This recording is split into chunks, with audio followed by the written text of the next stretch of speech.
everyone is fine. मेरा नाम है समृद्धि, मैं हूँ आपकी biology mentor and educator and I hope everyone is doing great. क्या बात है, आज तो क्लास में बच्चों ने दिल बना के क्या बात है, बारिश कर दी है दिलों की, सनफ्लावर्स की।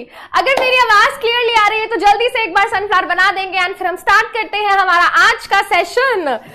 एंड वो सेशन, वो चैप्टर जिसका लाइक मैम बस यही चैप्टर तो पढ़ना था मैम हमको, बायोलॉजी तो हम पढ़ ही इसलिए रहे हैं मैम। गुड इवनिंग बेटा, गुड इवनिंग, कैसे हैं सभी लोग? How is everyone doing? आवाज क्लियरली आ रही है? Very good very good very good. तो बच्चों ने कंफर्मेशन दे दिया है, तो शुरू करते हैं बेटा आज का खेला। आज का खेला में हम क्या खेलेंगे?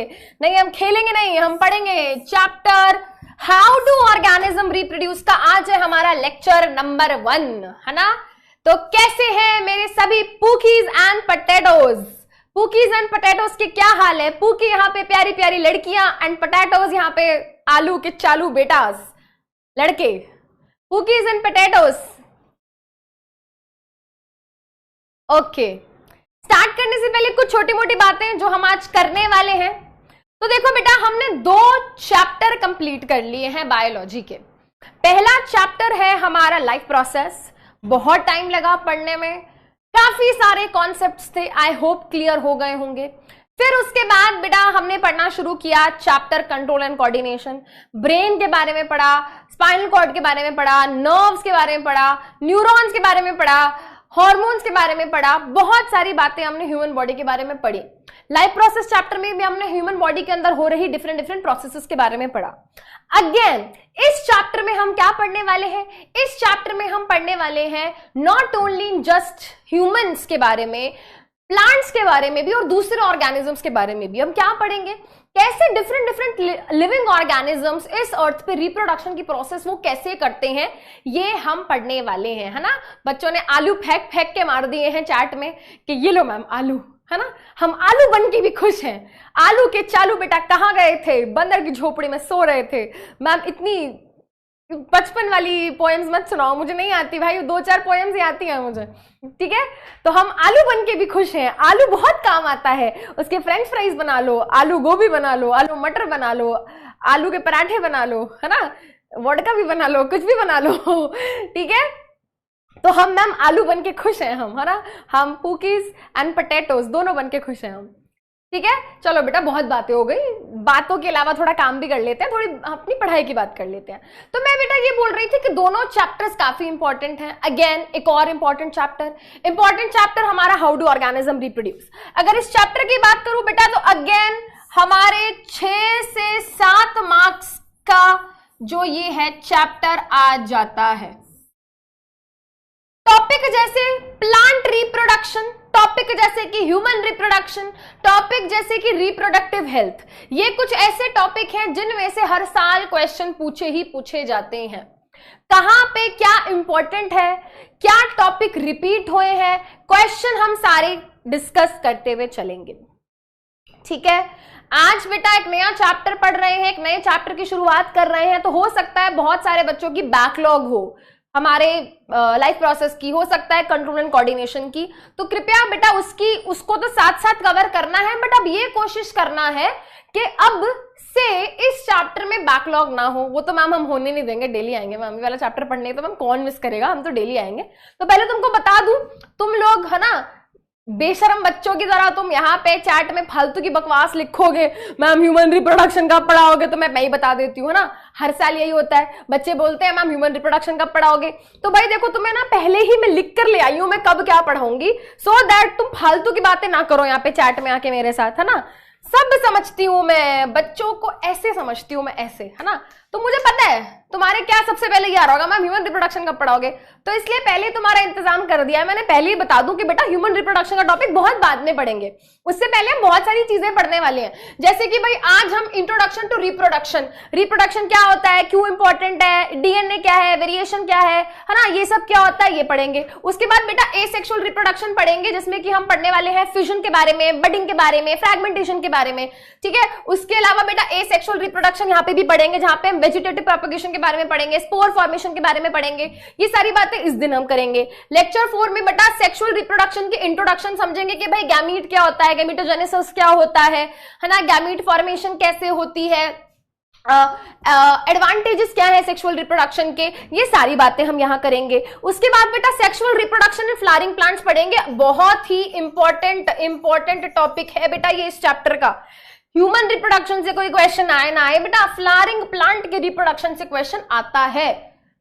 उसके बाद हाँ, जिसका जो तुम्हें था इंतजार, वही वाला टॉपिक है ना, तो इसको बेटा हम लगभग 6 से या 6th या फिर 7th लेक्चर में हम क्या करेंगे, इसको कवर करेंगे। Again a very important chapter, very important topic from this chapter. फिर उसके बाद हम पढ़ेंगे बेटा रिप्रोडक्टिव हेल्थ, जिसमें कि हम कॉन्ट्रासेप्टिव मेथड्स और इन सब चीजों के बारे में डिस्कस करेंगे। तो ये क्या है बेटा, लेखा जोखा होने वाला है हमारे इस चैप्टर का। इसके अलावा एक बात बता दूं बेटा, ये सीक्वेंस फॉलो होगा, क्लास में कोई पैंटे नहीं करेगा कि मैम ये कब होगा वो कब होगा, मैंने बता दिया है, मुझे ड्रामा नहीं चाहिए क्लास में। उसके अलावा बेटा जो यहाँ पे मैं यूज नहीं करना चाहती थी ये टर्म्स, बट बेटा जो आपको एक बेसिक डिसेंसी सिखाई जाती होगी घर में, है ना, कि कैसे बिहेव करना है आपको सोसाइटी में जाके, कुछ वर्ड्स होते हैं, कुछ ऐसी चीजें होती हैं जो आपको नहीं बोलनी चाहिए, अवॉइड करनी चाहिए, दूसरों के प्रति आपको थोड़ा रिस्पेक्टफुल रहना चाहिए। तो कृपया बेटा वो जो चीजें आपको सिखाई गई हैं घर में, तो उनका थोड़ा प्रमाण दीजिए कि आपकी परवरिश अच्छी हुई है, आपके पेरेंट्स ने आपको अच्छी बातें सिखाई हैं। ठीक है, यहाँ पे सभी लोग बहुत ही अच्छी फैमिली से आते हैं, आई बिलीव आप बहुत ही अच्छी आपकी परवरिश हुई है, तो मैं बिल्कुल भी एक्सपेक्ट नहीं करती कि आप यहाँ पे कोई ऐसे अपशब्द या आप ऐसी कोई बात बोलें जो किसी को भी हर्ट करे। किसी को भी हर्ट करे मतलब मुझे हर्ट करे। तो यहाँ पे पहले ही बेटा, मैं पहले ही दिन बोल रही हूँ, यहाँ पे जो भी बच्चे ये बोल रहे हैं मैम ये प्रैक्टिकल वो प्रैक्टिकल, तो बेटा इससे आपकी सोच कैसी है वो पता चलता है। किसी ने भी यहाँ पे प्रैक्टिकल किया बेटा, तुम्हारे सामने तुम्हारा नाम लेके बैच मैनेजर को कॉल करके ब्लॉक करवाऊंगी, and I am not joking at all. ठीक है, तुमने मेरी बहुत ही फन साइड देखी है, प्यार मोहब्बत से समृद्धि मैम पढ़ा देती है, ज्यादा गुस्सा नहीं करती, ज्यादा ज्ञान नहीं देती है, यस। बट जिस दिन बेटा दिमाग खराब होगा, you will see that face that जो मैं तुम्हें दिखाना भी नहीं चाहती हूँ। ठीक है, और चैट ऑफ मैं कर दूंगी, मेरे पास ये सबसे आसान तरीका है ना, बट मैं वो नहीं चाहती, क्योंकि जेन्युइनली कुछ बच्चों के डाउट्स होते हैं, मैं कुछ क्वेश्चन पूछती हूँ, बच्चे उसमें आंसर देते हैं, तो जहां पे जरूरत लगेगी मैं खुद चैट ऑफ कर दूंगी। बट चैट ऑफ करने की वजह ये नहीं होनी चाहिए कि अरे मैम पढ़ना नहीं चाहती, बच्चे क्या बोल रहे हैं। ठीक है, चैट ऑफ करने का कारण एटलीस्ट ये होना चाहिए कि बच्चे आपस में बातें ना करें। ठीक है, चैट ऑफ इसलिए की जाती है कि आप डिस्ट्रैक्ट ना हो, तो मैं नहीं चाहती कि आप डिस्ट्रैक्ट हो। ठीक है, कृपया करके ना खुद परेशान हो ना दूसरों को परेशान करें, और दूसरों को परेशान करने का मतलब यह है कि ना, ठीक है, करने का मतलब यह है दूसरे बच्चों को भी परेशान नहीं करना और मैम को भी परेशान नहीं करना। ठीक है, हाँ, यहाँ पे कुछ बच्चे प्रैक्टिकल लिख लिए, अभी इनको वार्निंग दी थी, इनके नाम जरा नोट करो। ठीक है, इनको ब्लॉक कराओ। बैच बेटा तुम अभी ना एक दो बच्चों को, जब एक दो दर्जन बच्चे ब्लॉक होंगे ना, तब तुम्हें पता चलेगा, है ना। तुमको प्यार से आके एक बात समझाइए शुरू करने से पहले ही। ठीक है, बोल दिया है बेटा मैंने, यहाँ पे बोल दिया है यहाँ पे, है ना। एक दो दर्जन जब बच्चे यहाँ पे ब्लॉक होंगे तो खुद शांत हो जाओगे। ठीक है, चलो बेटा स्टार्ट करते हैं, टाइम ज्यादा वेस्ट नहीं करना है। आज हम क्या पढ़ने वाले हैं, आज बेटा एक ऐसा टॉपिक पढ़ेंगे और समझेंगे जो एक्चुअली में क्या होगा बेटा, काफी इंपॉर्टेंट है। ठीक है, ये ऐसी बातें हैं बेटा जो आपको हेरिडिटी चैप्टर में भी क्या होंगी, काम आएंगी। हेरिडिटी चैप्टर, हेरिडिटी जो हमारा चैप्टर है जिसमें हम गैमीट्स वगैरह के बारे में पढ़ते हैं, आपको आज के टॉपिक्स उस चैप्टर में काफी काम आने वाले हैं। ठीक है, और आज का टॉपिक हो सकता है कि थोड़ा सा आपको लगे कि मैम ये तो बोरिंग है, हमने तो नहीं एक्सपेक्ट करा था रिप्रोडक्शन चैप्टर में हम ये पढ़ेंगे वो पढ़ेंगे, बट यस इंपॉर्टेंट है, बेसिक है। ठीक है, बेसिक है। चलिए, तो इंट्रोडक्शन टू रिप्रोडक्शन हम डिस्कस करेंगे, रिप्रोडक्शन क्या होता है, क्यों इंपॉर्टेंट है, वेरिएशंस के बारे में बात करेंगे, एमसीक्यू प्रैक्टिस एंड होमवर्क मैं आपको देने वाली हूं। तो स्टार्ट करते हैं। ठीक है, स्टार्ट करते हैं। Let's start with the topic of reproduction. Oh God, जैसे ही रिप्रोडक्शन की बात आती है देयर इज ऑकवर्ड साइलेंस, है ना। बट ये ऑकवर्ड साइलेंस ना बेटा सिर्फ स्कूल में होती है। ठीक है, सिर्फ स्कूल में होती है ऑकवर्ड साइलेंस, क्योंकि जब तुम एक ऑनलाइन क्लास में बैठे हो जहां पे तुम्हें टीचर नहीं देख रहा है, वहां पे तुम बहुत ही ज्यादा ब्रेव बन के दिखाते हो कि हम ऐसा कमेंट वहां पे लिखेंगे, उसके बाद सब बच्चे हंसेंगे, फिर तुम बेशर्म हो जाते हो, है ना।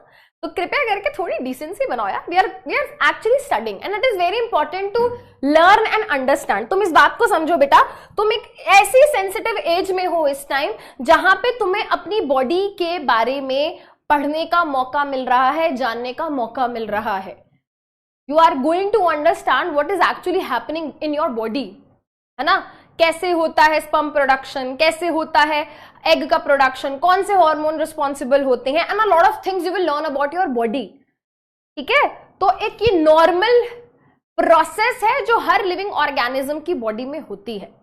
ठीक है, तो इसके बारे में कोई हम ये नहीं बनाएंगे ओ माय गॉड हम रिप्रोडक्शन के बारे में पढ़ रहे हैं। हाँ भाई पढ़ रहे हैं, it is important to understand. ठीक है, चलिए तुमको एक बार समझाया, तुम्हें समझ नहीं आ रहा तो अब मेरे को चार्ट ऑफ करनी पड़ेगी, और मैंने कर दी, अब करो बकवास।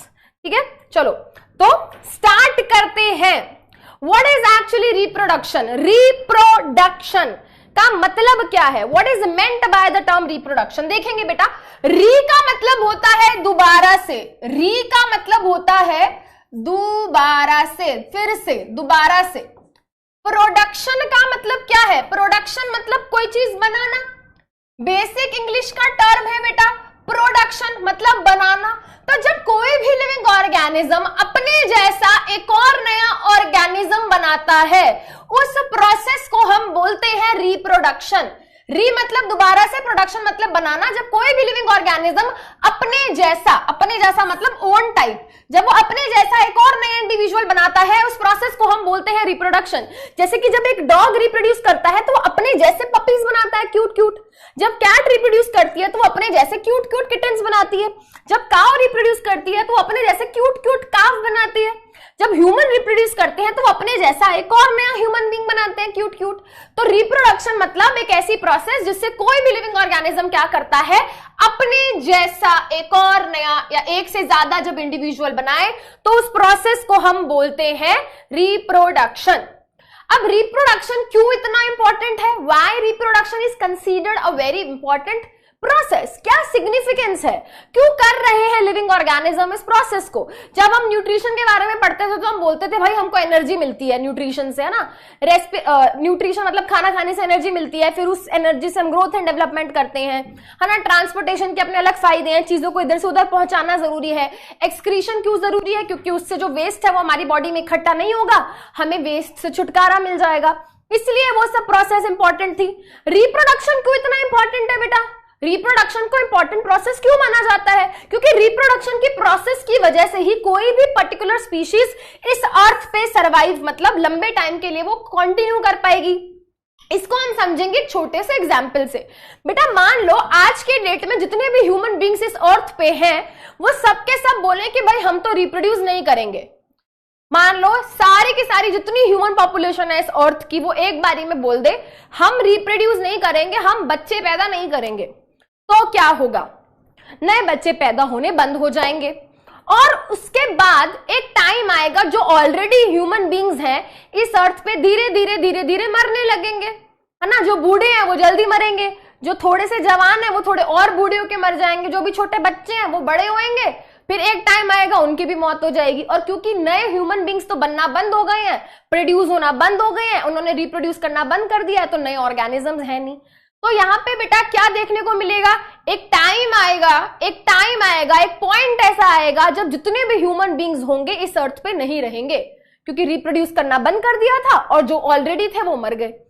वैसे ही बेटा अगर हम चाहते हैं कि कोई भी स्पीशीज इस अर्थ पे बनी रहे, तो बहुत जरूरी है कि वो क्या करते रहे, वो रिप्रोड्यूस करते रहे। तो रिप्रोडक्शन की वजह से ही नई पॉपुलेशन क्या होती है, बढ़ती है। ठीक है, तो अगर किसी भी स्पीशीज को, किसी भी ऑर्गेनिज्म को अपनी पॉपुलेशन मेंटेन करनी है, किसी भी लिविंग ऑर्गेनिज्म को अपनी पॉपुलेशन क्या करनी है, मेंटेन करनी है, तो उसको क्या करना पड़ेगा, उसको रिप्रोड्यूस करना पड़ेगा। चाहे वो डॉग हो, कैट हो, एलिफेंट हो, टाइगर हो, ह्यूमन बीइंग हो, कोई मछली हो, कोई भी हो, हर स्पीशीज को, हर लिविंग ऑर्गेनिज्म को क्या करना पड़ेगा, रिप्रोडक्शन करना पड़ेगा टू मेंटेन इट्स पॉपुलेशन। ठीक है, दूसरा पॉइंट, रिप्रोडक्शन की वजह से क्या होता है बेटा, डीएनए में धीरे धीरे बदलाव आता है। इसके बारे में हम पढ़ेंगे आज, टेंशन मत लो। डीएनए में धीरे धीरे धीरे क्या आते हैं, चेंजेस आते हैं, और जब डीएनए में धीरे धीरे चेंजेस आते हैं तो नए नए कैरेक्टर्स बनते हैं, नए नए कैरेक्टर्स बनते हैं, तो इवोल्यूशन होता है। ठीक है, देखो बेटा, अगर मैं आपको ये स्लाइड दिखाऊं तो इस बात से आप सब रिलेट कर पाओगे और शायद से अग्री भी करोगे। ये हम क्या है बेटा, आज के हम ये ह्यूमन बीइंग हैं। ठीक है, हम ये हैं, बट किसी टाइम पे हम ये भी थे। हम धीरे धीरे क्या हुए, चेंज हुए, हम धीरे धीरे चेंज हुए, हम धीरे धीरे इवॉल्व हुए। ठीक है, और अभी भी हम बेटा धीरे धीरे इवॉल्व ही हो रहे हैं। ठीक है, तो आप मुझे ये बताओ बेटा, ये जो चेंजेस आए हैं इनका कारण क्या है, इनका कारण है डीएनए में चेंजेस आना। ये ऐसा क्यों हुआ बेटा, ऐसा क्यों हुआ कि हम बदलते हुए चले गए, हम चेंज होते हुए, ये प्रोसेस होने में बेटा करोड़ों साल लग गए, है ना। बट इसका कारण क्या है, इसका मूल कारण क्या है, what is actually the base cause कि हमें ये चेंजेस क्यों आए, हमें ये चेंजेस आए क्योंकि धीरे धीरे हमारा डीएनए बदला। क्यों बोला जाता है, क्यों बोला जाता है बेटा कि हम मतलब इवॉल्व हुए हैं, हम बेटर हुए हैं, है ना, बोला जाता है ना, हमारे कैरेक्टर्स बदले, हम चेंज हुए हैं। तो इसका सबसे मेजर कारण है डीएनए में चेंज आना। और डीएनए में पता है बेटा चेंज कब आता है, जब ऑर्गेनिज्म रिप्रोड्यूस करता है, रिप्रोडक्शन के दौरान ही डीएनए में चेंजेस आते हैं। और जब डीएनए में चेंजेस आते हैं तो नए कैरेक्टर्स बनते हैं। इसके बारे में हम पढ़ेंगे, टेंशन मत लो। ठीक है, रोने मत लगना कि मैम क्या बोल दिया एकदम से ये। ठीक है, अभी शॉर्ट में बता रही हूं, आगे डिटेल में पढ़ेंगे। तो डीएनए में जो चेंजेस आते हैं, डीएनए धीरे धीरे धीरे बदला, धीरे धीरे धीरे डीएनए बदला, डीएनए बदला तो हम भी बदले। ठीक है, तो ये सारा जो ये सब छोड़ दो ऊपर, ये सब छोड़ दो, है ना। तो इसकी मेन वजह क्या है बेटा, इसकी मेन वजह है डीएनए में चेंजेस आना। और डीएनए में चेंजेस कब आते हैं, जब ऑर्गेनिज्म रिप्रोड्यूस करता है।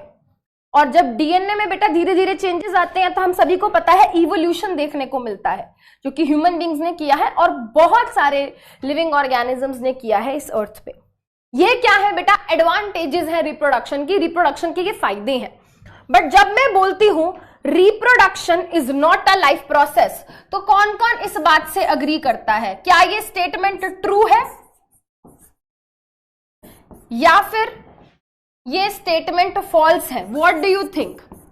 पोल ऑन करेंगे एंड सब बच्चे इस डिस्कशन में पार्टिसिपेट करेंगे एंड मुझे बताएंगे reproduction is not a life process, क्या ये स्टेटमेंट ट्रू है या फिर ये स्टेटमेंट फॉल्स है। पोल मैंने ऑन कर दिया है, जल्दी से मुझको आंसर बताएंगे। रिप्रोडक्शन एक लाइफ प्रोसेस नहीं है।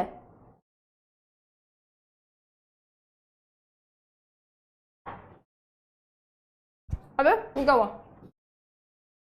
अच्छा,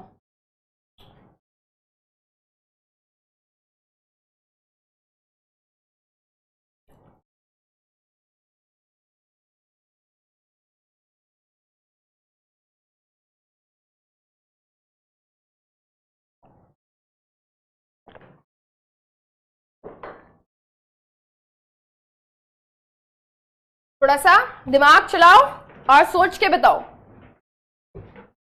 देखो बेटा, ये स्टेटमेंट बिल्कुल सही है, reproduction is not a life process, this statement is totally true. ये स्टेटमेंट क्या है बेटा, ये स्टेटमेंट ट्रू है। 52% बच्चों ने सही आंसर दिया। शौर्य, तनुज, शारिक, ठीक है, देखते हैं बेटा, इस बात को भी डिस्कस करते हैं। लाइफ प्रोसेस क्या होती है बेटा? लाइफ प्रोसेसेस वो प्रोसेसेस होती हैं जिनकी वजह से हम सरवाइव कर पाते हैं, जिनकी वजह से हमारी जिंदगी चल रही है। अगर हम लाइफ प्रोसेस नहीं करेंगे, अगर मैं रेस्पिरेशन करना छोड़ दूं, मेरी बॉडी में एनर्जी बनना बंद हो जाएगी और मैं मर जाऊंगी, भाई कुछ भी नहीं कर पाऊंगी ना। आपकी बॉडी में बेटा मान लो ब्लड एक दिन कहते कि भाई मैं नहीं कर रहा ऑक्सीजन ट्रांसपोर्ट, मैं नहीं कर रहा, मैं नहीं कर रहा हार्मोन्स का ट्रांसपोर्ट, मैं नहीं कर रहा ऑक्सीजन का ट्रांसपोर्ट, मैं नहीं कर रहा कार्बन डाइऑक्साइड का ट्रांसपोर्ट, मैं नहीं कर रहा फूड का ट्रांसपोर्ट, तो क्या होगा बेटा, क्या होगा, जल्दी बताओ क्या होगा? आपकी बॉडी की नॉर्मल फंक्शनिंग रुक जाएगी। आपकी बॉडी में बेटा एक्सक्रीशन होना अगर बंद हो जाए, आपकी बॉडी में अगर एक्सक्रीशन होना बंद हो जाए तो क्या होगा? वेस्ट इकट्ठा होने लगेगा बॉडी में। एक टाइम आएगा इतना वेस्ट इकट्ठा हो जाएगा कि ऑर्गन्स डैमेज होना शुरू हो जाएंगे। ऑर्गन डैमेज हो जाएंगे, एक दिन तुम भी मर जाओगे, ठीक है। बट अगर मैं, अरे रुक जाओ, मिसेस ग्रेन की बात कर रही हूं, रुक जाओ। मिसेस ग्रेन लाइफ प्रोसेस नहीं थी बेटा, देवर कैरेक्टरिस्टिक्स ऑफ लिविंग ऑर्गेनिज्म। वो एक कैरेक्टरिस्टिक था, समझ रहे हो, वो एक कैरेक्टरिस्टिक था। आ रही हूं मिसेस ग्रेन पे भी आ रही हूं, रुक जाओ, मिसेस ग्रेन पे भी आ रही हूं, है ना, उसी पे आ रही हूं बेटा। जो तुम बात कर रहे हो ना मिसेस ग्रेन, वो एक्चुअली हमको ये बताता है कि लिविंग ऑर्गेनिजम्स के अंदर क्या क्या होता है। मिसेस ग्रेन का मतलब ये था कि लिविंग ऑर्गेनिजम्स के अंदर हमें क्या क्या देखने को मिलता है जो नॉन लिविंग ऑर्गेनिजम्स के अंदर नहीं देखने को मिलता। लिविंग ऑर्गेनिजम्स के अंदर मूवमेंट देखने को मिलती है जो नॉन लिविंग थिंग्स के अंदर नहीं देखने को मिलती। लिविंग ऑर्गेनिजम्स रेस्पिरेशन करते हैं जो नॉन लिविंग थिंग्स नहीं करती। लिविंग ऑर्गेनिजम्स सेंसिटिव होते हैं, ठीक है। मैं तुमको एक रैप्टा खिंचा के मारूंगी मुंह पे नहीं मारूंगी, क्यूट हो तुम, ठीक है, बट शैतानी मत करो, ठीक है। अब बेटा आप किसी दोस्त को परेशान करोगे, ठीक है, उसको दुखी करोगे तो वो भी तुम्हें रिस्पॉन्स बैक करेगा। मैं इस टेबल को जितना ही मारती रहूं ये मुझे कुछ नहीं कहेगी, ठीक है। तो ये लिविंग ऑर्गेनिज्म सेंसिटिव होते हैं। लिविंग ऑर्गेनिजम्स में ग्रोथ देखने को मिलती है। ऐसा हुआ है कि टेबल छोड़ दी थी और 2 महीने बाद टेबल 2 फुट की हो गई, बढ़ गई, लंबी हो गई? नहीं, ठीक है। लिविंग ऑर्गेनिजम्स रिप्रोडक्शन कर सकते हैं। नॉन लिविंग थिंग्स रिप्रोडक्शन करती हैं क्या?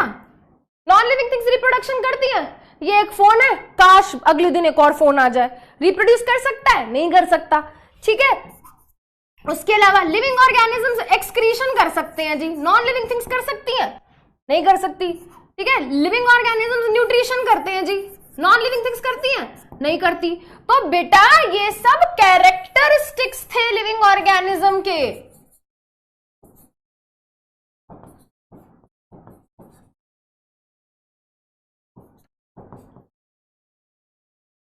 इस बात को समझो, कंफ्यूज क्यों हो रहे हो? लाइफ प्रोसेस हमने 4 पढ़ी थी, न्यूट्रिशन, रेस्पिरेशन, ठीक है, न्यूट्रिशन, रेस्पिरेशन, ट्रांसपोर्टेशन और एक्सक्रीशन। क्या हो गया? कौन सी स्पेलिंग गलत हो गई? मूवमेंट, रेस्पिरेशन, सेंसिटिव,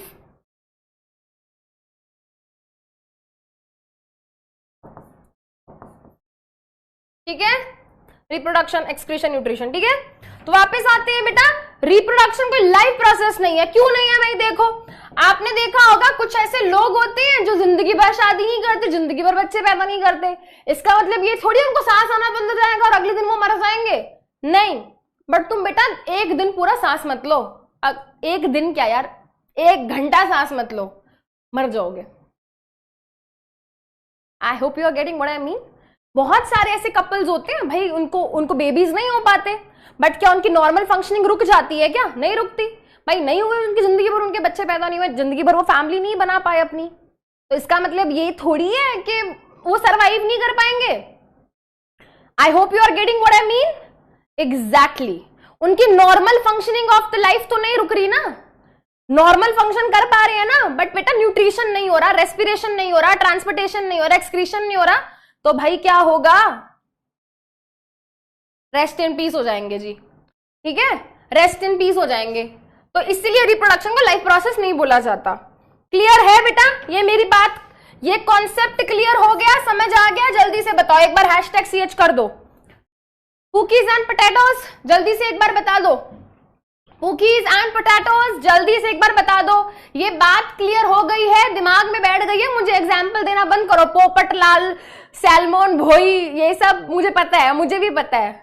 हाँ मोदी जी, मुझे सब पता है, मैं भी न्यूज देखती हूं, मुझे भी पता है। क्लियर है कॉन्सेप्ट? ठीक है, तो लाइफ प्रोसेस नहीं है, ठीक है, reproduction is not a life process.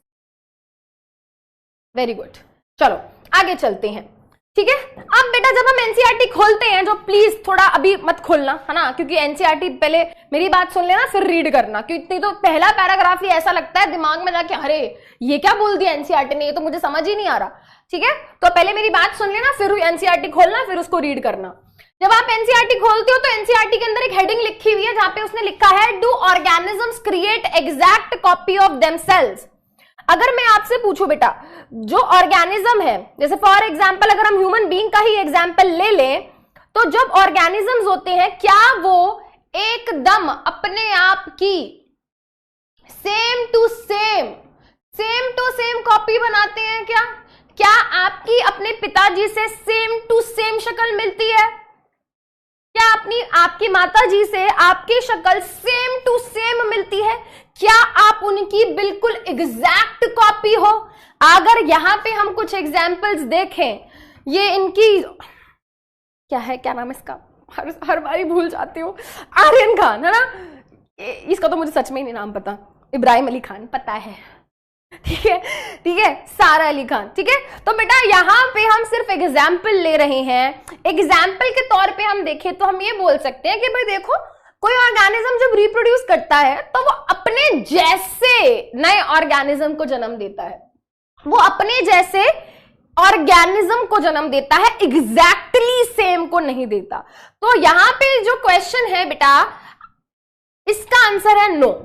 ठीक है, do organisms create exact copy, तो आंसर है नो। हम ये बोल सकते हैं एग्जैक्ट कॉपी नहीं हो सकती, हम क्या ये बोल सकते हैं सिमिलर होती है, क्योंकि हमें सिमिलैरिटी दिख रही है, हमें सिमिलैरिटी दिख रही है, हमें सिमिलैरिटी दिख रही है। तो मैं ये बोल सकती हूं कि भाई ऑर्गेनिजम्स क्या एग्जैक्ट कॉपी बनाते हैं, तो आंसर है नो, एग्जैक्ट कॉपी नहीं बनाते। तो फिर क्या बनाते हैं जी? अगर एग्जैक्ट नहीं होती तो हम ये बोल सकते हैं वो एग्जैक्ट नहीं, वो एक्चुअली क्या करते हैं, वो सिमिलर कॉपीज बनाते हैं, यानी कि वो जो ऑर्गेनिजम्स बनते हैं रिप्रोडक्शन के बाद, वो क्या होते हैं, वो सिमिलर होते हैं। अब फिर दिमाग में क्वेश्चन आता है कि भाई सिमिलर भी क्यों होते हैं, क्यों मिलती है भाई इसकी शक्ल, क्यों मिलती है इसकी शक्ल, क्यों इसकी शक्ल इससे मिलती है, क्यों इनकी शक्ल इससे मिलती है, इससे मिलती है, क्यों भाई इनकी शक्ल आपस में मिलती है? आपको क्या लगता है क्या कारण होगा? आपको लगता है, अरे सुन लो भाई, सुन लो, ट्विंस की बात भी कर लेंगे भाई, सब कुछ शक्ल पे नहीं होता, हर चीज शक्ल से कंपेयर नहीं करनी होती, कुछ चीजें डीएनए लेवल पे भी जाके देखनी होती है। गधो, सिर्फ शक्ल के बेसिस पे देख लिया इंसान को और डिसाइड कर लिया, डीएनए के लेवल पे भी तो देख लो, भाई, वेरी गुड, है ना। हाँ, तो सिमिलर क्यों है भाई, सिमिलैरिटी भी क्यों है, तो आंसर है डीएनए, ठीक है, आंसर है डीएनए। अब ऊ का होवे है DNA, thread like structure in which information is present ना बोला जा रहा, तो डीएनए क्या होता है, डीएनए का होवे है डीऑक्सीराइबोन्यूक्लिक एसिड ना बोला जा रहा। तो देखते हैं बेटा डीएनए क्या होता है, what is actually mean by DNA, DNA है क्या? ठीक है, तो DNA stands for deoxy ribonucleic acid. DNA का मतलब क्या होता है, डीएनए का मतलब होता है डीऑक्सी राइबोन्यूक्लिक एसिड। ये इसकी क्या हो गई, ये इसकी फुल फॉर्म हो गई। ठीक है, क्या हो गई, डीऑक्सी राइबोन्यूक्लिक एसिड। चलो जी, अब जरा पता लगाते हैं ये होता क्या है। देखो बेटा, डीएनए क्या है और डीएनए को इतना इंपॉर्टेंट क्यों माना जाता है? अगर आपने कोई मूवी, कोई कार्टून या कुछ भी देखा हो, गलती से तुमने इस तरीके की एक थ्रेड लाइक स्ट्रक्चर तो जरूर देखी होगी।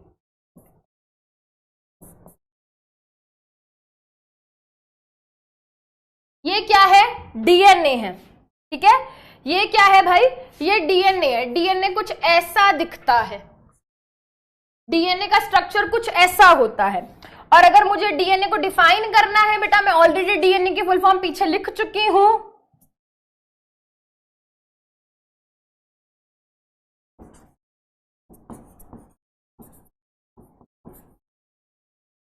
Deoxyribo nucleic acid. ठीक है, इसके बारे में थोड़ी तारीफ कर देते हैं। ठीक है, ये क्या होता है भाई? ये थ्रेड लाइक स्ट्रक्चर होता है।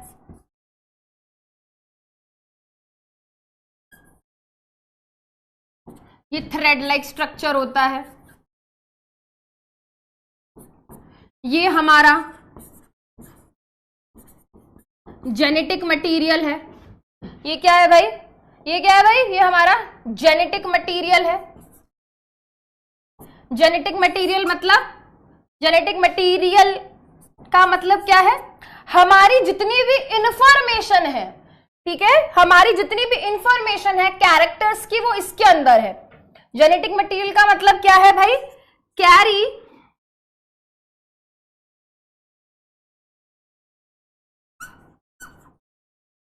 या contain all the information of our characters. ये क्या होता है भाई? मैम इसका क्या मतलब है? इसका क्या मतलब है? अच्छा, ये पॉइंट तो सभी को पता होगा। ये कहां प्रेजेंट होता है? जल्दी बताओ। हमारा डीएनए बेटा, हमारा जो डीएनए है वो हमारा कहां प्रेजेंट होता है? सेल के कौन से पार्ट में होता है? जल्दी से बताएंगे। 3D इमेज दिखा देती हूं, बट उसको समझने के लिए पहले क्रोमैटिन और क्रोमोसोम समझना पड़ेगा। क्रोमैटिन क्रोमोसोम समझना पड़ेगा, तब 3D मॉडल दिखाऊंगी, क्योंकि उसमें क्रोमैटिन और क्रोमोसोम दोनों चीजें हैं। Very good. ये कहां होता है? प्रेजेंट होता है न्यूक्लियस में। क्या होता है भाई? ये प्रेजेंट होता है न्यूक्लियस में। This is present in nucleus. ठीक है, तो अगर ये क्या है? ये सेल है, ये न्यूक्लियस है, तो न्यूक्लियस के अंदर बेटा ये धागे जैसा स्ट्रक्चर पड़ा हुआ है, जो है ना, ये धागे जैसा स्ट्रक्चर जो पड़ा हुआ है, यही है हमारा डीएनए। यही है हमारा डीएनए। एक बार इस पॉइंट की बात करते हैं। इस पॉइंट की बात करते हैं। हमारी सारी इंफॉर्मेशन, हमारे सारे कैरेक्टर्स की इंफॉर्मेशन, हमारे सारे कैरेक्टर्स की इंफॉर्मेशन का मतलब क्या है बेटा? हमारे सारे कैरेक्टर्स की इंफॉर्मेशन का मतलब ये है कि भाई तुम्हारी आंखों का रंग क्या होगा। अरे भाई माइटोकॉन्ड्रिया में भी होता है, मान लिया, बट जो मेन हमारा जो डीएनए है वो हमारे न्यूक्लियस में ही होता है बेटा। मेन जो हमारा डीएनए है वो हमारे न्यूक्लियस के अंदर ही होता है। ठीक है, जो पास ऑन होता है। पास ऑन मतलब बेटा जो एक पिता अपने बच्चे को देते हैं, एक माता जो अपने बच्चे को देते हैं, उस वाले डीएनए की बात कर रही हूं। ठीक है, सुन लो जरा, सुन लो भाई, मेरी बात सुन लो। तुम मेरी बात सुनो, पहले अपनी बात थोड़ी कम करो, है ना। पहले थोड़ी अपनी बात कम करो, मेरी बात थोड़ी ज्यादा सुनो। ठीक है, हाँ चलो। हमारी सारी की सारी इंफॉर्मेशन डीएनए के अंदर होती है। जैसे कि तुम्हारी आंखों का कलर ब्लैक होगा, ब्राउन होगा, डार्क ब्राउन होगा, ब्लू होगा, ग्रे होगा, हेजलनट होगा। मैम इतने रंग होते हैं, हमें तो पता ही नहीं था, है ना। हाँ, हमें तो पता था गुलाबी आंखें, हमें तो बस यही पता था। बेटा तुम्हारी आंखों का रंग क्या होगा, ये इंफॉर्मेशन तुम्हारे डीएनए में है। तुम्हारी नाक की शेप कैसी होगी, ये इंफॉर्मेशन तुम्हारे डीएनए में है। ठीक है, तुम्हारी स्किन का कलर क्या होगा, ये इंफॉर्मेशन तुम्हारे डीएनए में है। तुम्हारे कान की शेप कैसी होगी, ये इंफॉर्मेशन तुम्हारे डीएनए में है। तुम्हारी लिप्स की शेप क्या होगी, ये इंफॉर्मेशन तुम्हारे डीएनए में है। तुम्हारा ब्लड ग्रुप क्या होगा, ये इंफॉर्मेशन भी बेटा कहां है, तुम्हारे डीएनए में है। तो हमारी सारी की सारी इंफॉर्मेशन बेटा डीएनए के अंदर होती है। एंड क्योंकि हम सबका डीएनए अलग अलग होता है, क्योंकि हमारा डीएनए अलग अलग होता है, ठीक है, और डीएनए से काफी कुछ हम समझेंगे बेटा। इसीलिए आप देखो सबके कैरेक्टर्स भी अलग अलग होते हैं। हम सबका डीएनए अलग अलग है, इसलिए हम सबकी शक्ल अलग अलग है। ठीक है, आप देखो बेटा यहां पे इन सबकी आंखें अलग अलग क्यों है, क्योंकि सबका डीएनए अलग है। ठीक है, तो आंखों का रंग क्या होगा, ये इंफॉर्मेशन डीएनए में है। ठीक है, तुम्हारे थंब की अरे दूसरे वाले फोटो कहाँ गई, ओहो एक और फोटो थी, अगली क्लास में दिखा दूंगी। किसी किसी का थंब जो होता है बेटा इस तरीके से, आपने देखा इस तरीके से फोल्ड हो जाता है, उसके बारे में करूंगी आगे बात। तो कहने का मतलब ये है कि भाई जो अलग अलग, देखो ये सभी रोज के फ्लावर्स हैं, बट कोई पिंक है, कोई रेड है, कोई येलो है, तो बेटा यहाँ पे बेटा जो इंफॉर्मेशन है सबकी डीएनए अलग अलग है, इसलिए सब अलग अलग दिख रहे हैं। तो कहने का मतलब ये है बेटा हमारी सारी की सारी इंफॉर्मेशन किसके अंदर होती है, डीएनए के अंदर होती है। ये बात हो गई क्लियर। अच्छा यहां पे एक चीज और बताऊंगी बेटा जो बहुत जरूरी है, ठीक है, बहुत important point, pass from one generation to another, pass from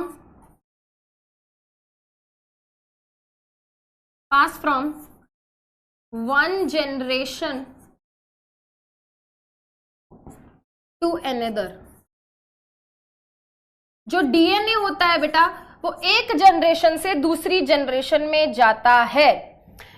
जो डीएनए होता है बेटा वो एक जनरेशन से दूसरी जनरेशन में जाता है। अब आप सोच रहे होगे कि मैम ये कैसे हो सकता है, बताऊंगी, सब कुछ बताऊंगी, ठीक है। ये वाले क्वेश्चंस दिमाग में आना बहुत ही नेचुरल है, बहुत ही नेचुरल है कि मैम ये कैसे होता है, ट्रांसफर कैसे हो जाता है DNA, how is this possible. But अभी बताऊंगी, वन बाय वन बताऊंगी, स्टेप बाय स्टेप बताऊंगी।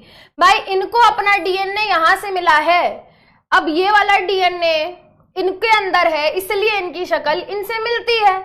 भाई इसको डीएनए यहां से मिला है तो इसलिए इसकी शक्ल इनसे मिलती है। भाई इसको डीएनए यहां से मिला है तो इनका डीएनए इनके अंदर है इसलिए इन दोनों की शक्ल मिलती है, ठीक है। तो शक्ल मिलने की, सिमिलैरिटी की वजह क्या है,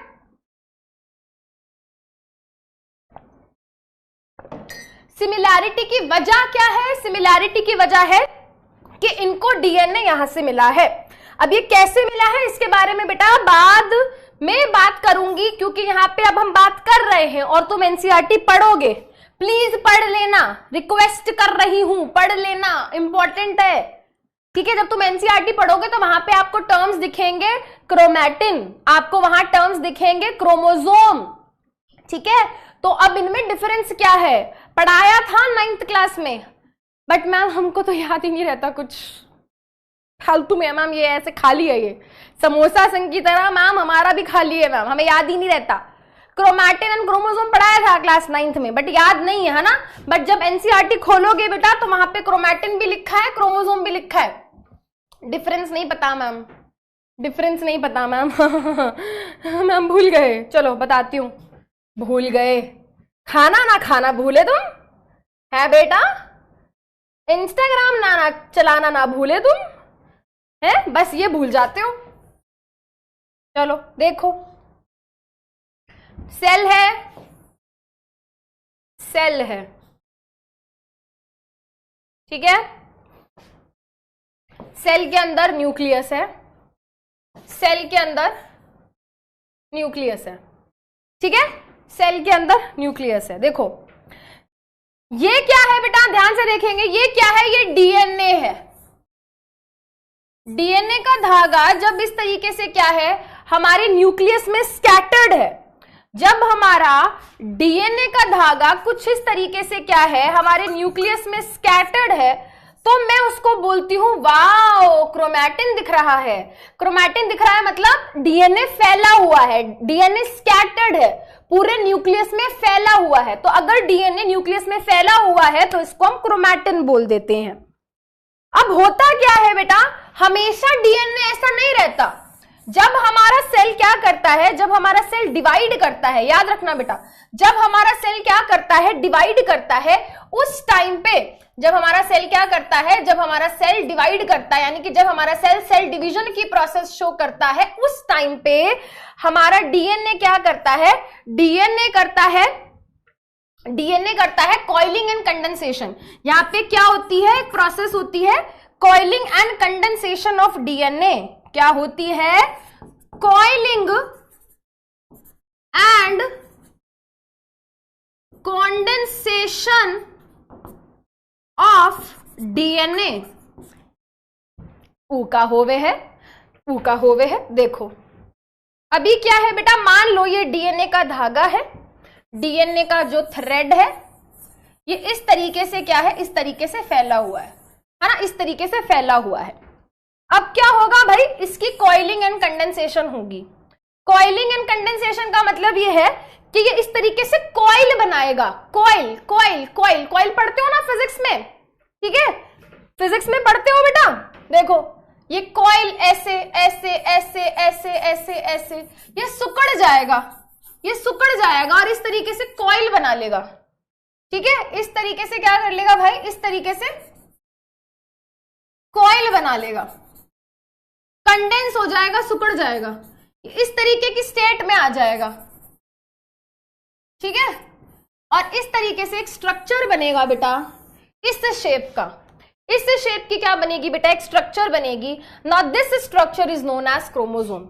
ये क्या है बेटा, हमारा डीएनए है, ये भी डीएनए है, इसको हम बोलते हैं क्रोमैटिन, और ये भी डीएनए है, इसको हम बोलते हैं क्रोमोसोम, इसको हम बोलते हैं क्रोमोसोम, ठीक है, इसको हम बोलते हैं क्रोमोसोम, ठीक है। तो अब बेटा ये जो डीएनए कुछ इस तरीके का था, अब ये हमें हमारे सेल के अंदर कुछ इस तरीके से दिखाई देगा, ठीक है। अगर मैं ह्यूमन सेल का एग्जाम्पल लूं, ठीक है, ह्यूमन सेल का एग्जाम्पल लूं अगर यहां पे मैं, तो आपको मैं बता दूं, ह्यूमन सेल के अंदर बेटा, एक सिंगल ह्यूमन सेल के अंदर न्यूक्लियस है, और अगर मैं उस न्यूक्लियस के डीएनए की बात करूं तो उस डीएनए की जो लेंथ है, उस डीएनए की बेटा जो लेंथ है वो है 2.2 मीटर्स, ठीक है। उस डीएनए की जो लेंथ है बेटा, यस, आप ह्यूमन बॉडी का कोई लिविंग सेल निकाल लो, उस लिविंग सेल में से आप न्यूक्लियस निकाल लो, उस न्यूक्लियस में से अगर तुम क्या निकाल लोगे, डीएनए का धागा निकाल लोगे, और उस धागे को तुम ऐसे खोल दोगे तो तुमको क्या कितना लंबा थ्रेड दिखेगा डीएनए का, 2.2 मीटर्स, ठीक है। अब बेटा ये जो 2.2 मीटर्स का जो डीएनए है ना, अगर मैं ह्यूमन सेल की बात कर रही हूं तो ह्यूमन सेल के अंदर बेटा कितने क्रोमोसोम्स होते हैं। अगर मैं टोटल बात करूं तो देर आर एक्चुअली 46 क्रोमोसोम। हमारे each and every single cell की बात कर रही हूं बेटा मैं, single cell, human single cell, एक सेल की बात कर रही हूं। टोटल 46 क्रोमोसोम्स होते हैं। ये 46 क्रोमोसोम्स एक्चुअली पेयर में होते हैं, तो there are 23 pair of chromosomes. Pair का मतलब समझते हो? ओह मैम हम नहीं समझते, हम तो सिंगल हैं। बेइज्जती, ठीक है। तो बेटा पेयर का मतलब तुम क्या समझो, तुम्हें बता दूं, जोड़ा, two people form a pair, okay guys, ठीक है। तो टू टुगेदर, ठीक है। एक्चुअली पेयर होता है बेटा, 2 क्रोमोसोम मिलके एक पेयर बनाते हैं, तो क्या होते हैं, टोटल 23 पेयर होते हैं, जिसकी वजह से 46 क्रोमोसोम्स होते हैं। क्या ये बात क्लियर हो गई? चलो एक और बात, यहां पे एक बच्चा पूछ रहा है कि मैम आरएनए क्या होता है। देखो बेटा डीएनए की अगर मैं बात करूं, ये एक थ्रेड लाइक स्ट्रक्चर है, और ये जो थ्रेड होता है बेटा, ये जो थ्रेड होता है ये एक्चुअली क्या होता है, डबल स्ट्रैंडेड होता है। ये सारे बेसिक्स हैं क्लास 9th के, तो तुमको आने चाहिए। डबल स्ट्रैंडेड होता है, डबल स्ट्रैंडेड मतलब 2 धागों से मिलके बना होता है, 2 धागों से। देखो भाई क्या यार, छोटे बच्चे हो क्या यार तुम। डीएनए कुछ ऐसा होता है, डीएनए कुछ ऐसा होता है।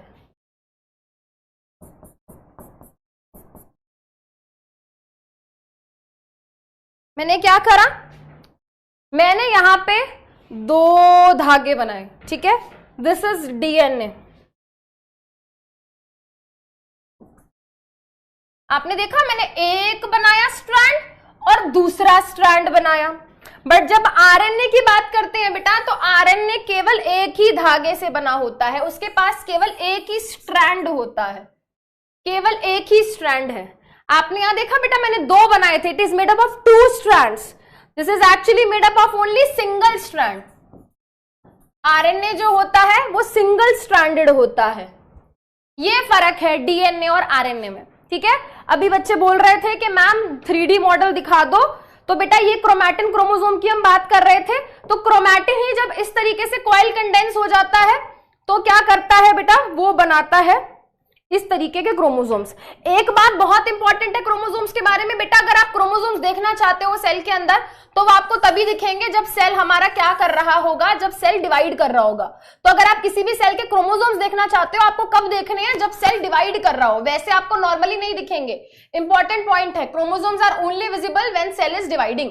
चलो 3D मॉडल देखते हैं। 3D मॉडल देखो, एक सेकेंड वापस आओ, देख रहे हो बेटा, देखो ये क्या बना हुआ है, ये क्या है, ये जल्दी बताओ, ये बायोलॉजी में दिख रहा है तुमको, ये क्या है, ये किस चीज का डायग्राम है, जल्दी बताओ। आरएनए की फुल फॉर्म भी बता रही हूं, पहले ये बताओ क्या है।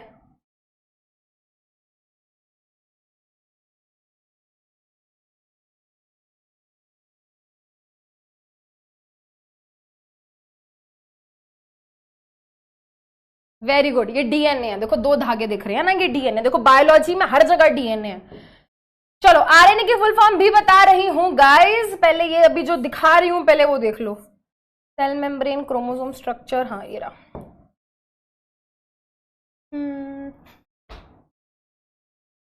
थोड़ा 11th क्लास के लेवल का है, ठीक है, but we will try to मैंने सेंड कर दिया है अपनी तरफ से, कोई रोएगा नहीं मैम हमें नहीं आया, तुम अपना डिवाइस चेक कर लो, मैंने भेज दिया है भाई। देखो बेटा, if you will see this diagram very very carefully, तो ये देखो आपको जो डीएनए का धागा जो मैं आपको बना के दिखा रही हूँ, ये देखो ये 3D मॉडल है, ठीक है, इसको घुमा के देखते हैं। देखो ये इस तरीके से क्या है, हमारा डीएनए का धागा है ना, डीएनए है, देखो ये, ठीक है, ये देखो डीएनए है, इस तरीके से हेलिकल सा स्ट्रक्चर है, ठीक है। अब जब ये देखो ये क्या होने लगता है, ये इस तरीके से घूमने लगता है, कुछ प्रोटीन्स के अराउंड घूमने लगता है ना, उनको क्या बोलते हैं, उनको हम बोलते हैं हिस्टोन प्रोटीन्स, ठीक है। वो भी बट हमारे कोर्स में नहीं है, अभी के लिए फिलहाल नहीं है, ठीक है। अब ये देखो बेटा, ये इस तरीके से घूम रहा है, और ये देखो कितना ज्यादा कॉइल्ड, अरे भाई इधर आ जा, अरे भाई, हाँ थैंक यू भाई, ठीक है, ओके, देख रहे हो बेटा, ये डीएनए कितना ज्यादा कॉइल्ड, कंडेंस, सुखड़ गया है, एक जगह के कॉइल हो गया है, कंडेंस हो गया है, और इस तरीके का देखो इसने कॉइलिंग होगी और इस तरीके का स्ट्रक्चर बना लिया है। इस स्ट्रक्चर को हम बोलते हैं क्रोमोसोम, ठीक है, इस स्ट्रक्चर को हम बोलते हैं क्रोमोसोम। तो ये डीएनए है हमारा, कहां गया कहां जा रही हो, इधर आओ, इधर आ जाओ प्लीज, कहां जा रहे हो, इधर आओ प्लीज, कहां जा रहे हो भाई, ठीक है। तो ये डीएनए है, डीएनए जब फैला होता है तो क्रोमैटिन, और इस तरीके से जब एक जगह पे कंडेंस हो जाता है तो हो गया हमारा क्रोमोसोम, ठीक है। यहाँ पे बेटा मुझे रीसेंड का ऑप्शन नहीं आ रहा, वरना मैं कर देती, मैंने अपनी तरफ से कर दिया है, ठीक है। यहाँ पे देखो ना, दिस इज इंपॉर्टेंट, ठीक है, ये हो गया हमारा 3D मॉडल। अब क्या बोल रहे थे, आरएनए की फुल फॉर्म बोल रहे थे, रुको जरा सबर करो, कहां है भाई, हाँ देखो भाई, आरएनए की फुल फॉर्म होती है राइबो न्यूक्लिक एसिड, आरएनए की फुल फॉर्म होती है ribo nucleic acid, ribose nucleic acid. RNA stands for ribose nucleic acid, DNA stands for deoxyribose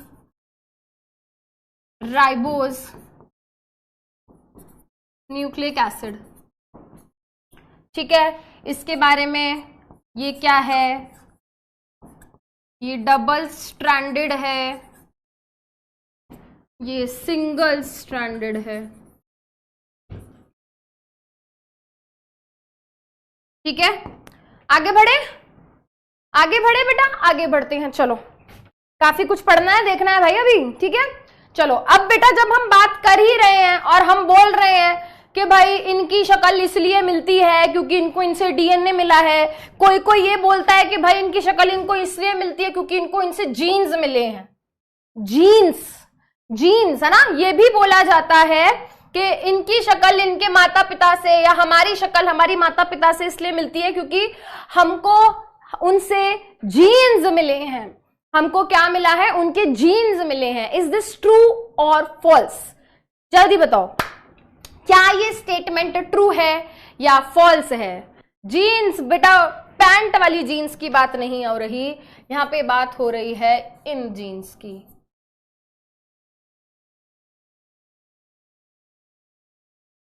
ये वाली जीन्स की। वेरी गुड, है ना?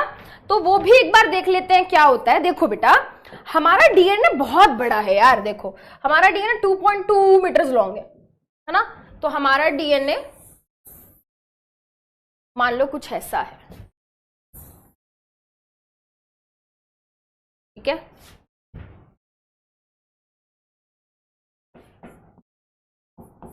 हमारे डीएनए में बहुत सारी इंफॉर्मेशन है, अलग अलग चीजों की क्या है? इंफॉर्मेशन है। अब इतना बड़ा डीएनए है, इतनी सारी इंफॉर्मेशन होगी, पता नहीं किस किस चीज की इंफॉर्मेशन होगी, बहुत सारी चीजों की इंफॉर्मेशन होगी। तो बेटा फॉर एग्जाम्पल मैं आपको बोलूं कि भाई ये जो है, ये जो इतना पार्ट है डीएनए का, डीएनए तो बहुत बड़ा है, डीएनए तो बहुत बड़ा है। मैंने कहा कि भाई ये जो इतना सा पार्ट है ना डीएनए का, इतने से पार्ट ऑफ डीएनए में इंफॉर्मेशन है किस चीज की? हमारे ब्लड ग्रुप की। मान लो हमारा इतना बड़ा डीएनए है, इतने बड़े डीएनए में इतना सा पार्ट, इतना सा सेगमेंट, इतना सा पार्ट, इतना सा सेगमेंट जो है वो ये इंफॉर्मेशन कैरी करता है कि ब्लड ग्रुप क्या होगा। तो मैं बोलूंगी ये क्या है? मैं बोलूंगी this is the gene for blood group. मैं बोलूंगी ये क्या है? This is the gene for blood group. तो जीन क्या है बेटा? हमारे डीएनए का एक छोटा सा हिस्सा, हमारे डीएनए का एक छोटा सा पार्ट, हमारे डीएनए का एक छोटा सा सेगमेंट जिसमें किसी पर्टिकुलर कैरेक्टर की इंफॉर्मेशन होती है। हमारे अलग अलग कैरेक्टर्स हैं। अब कोई पूछेगा समृद्धि मैम आप प्लीज अपने थोड़े कैरेक्टर्स के बारे में बताओ। मैं बोलूंगी भाई मेरे ब्लैक कलर के बाल हैं, है ना, मेरी आंखें डार्क ब्राउन ब्लैकिश हैं, है ना, मेरा ब्लड ग्रुप गैस करो क्या है? गैस, चलो गैस करो, चलिए खेला खेलते हैं, गैस करिए मेरा ब्लड ग्रुप क्या है? करो, गैस करो,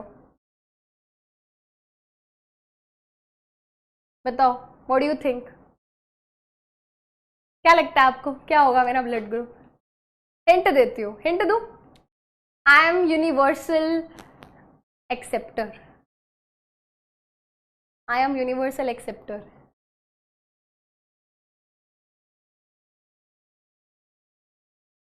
हिंट दे दिया, बताओ। इतना भी नहीं पता?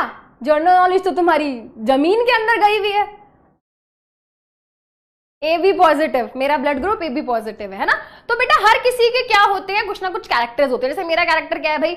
मेरे बाल ब्लैक कलर के हैं, आंखें थोड़ी डार्क ब्राउन ब्लैकिश कलर की हैं, मेरा blood group A B positive है ना? हो सकता है मेरी नोज ऐसी हो, है ना, मेरी अंगूठे की शेप ऐसी है ना, हर मतलब नोज की शेप, सारे कैरेक्टर्स होते हैं।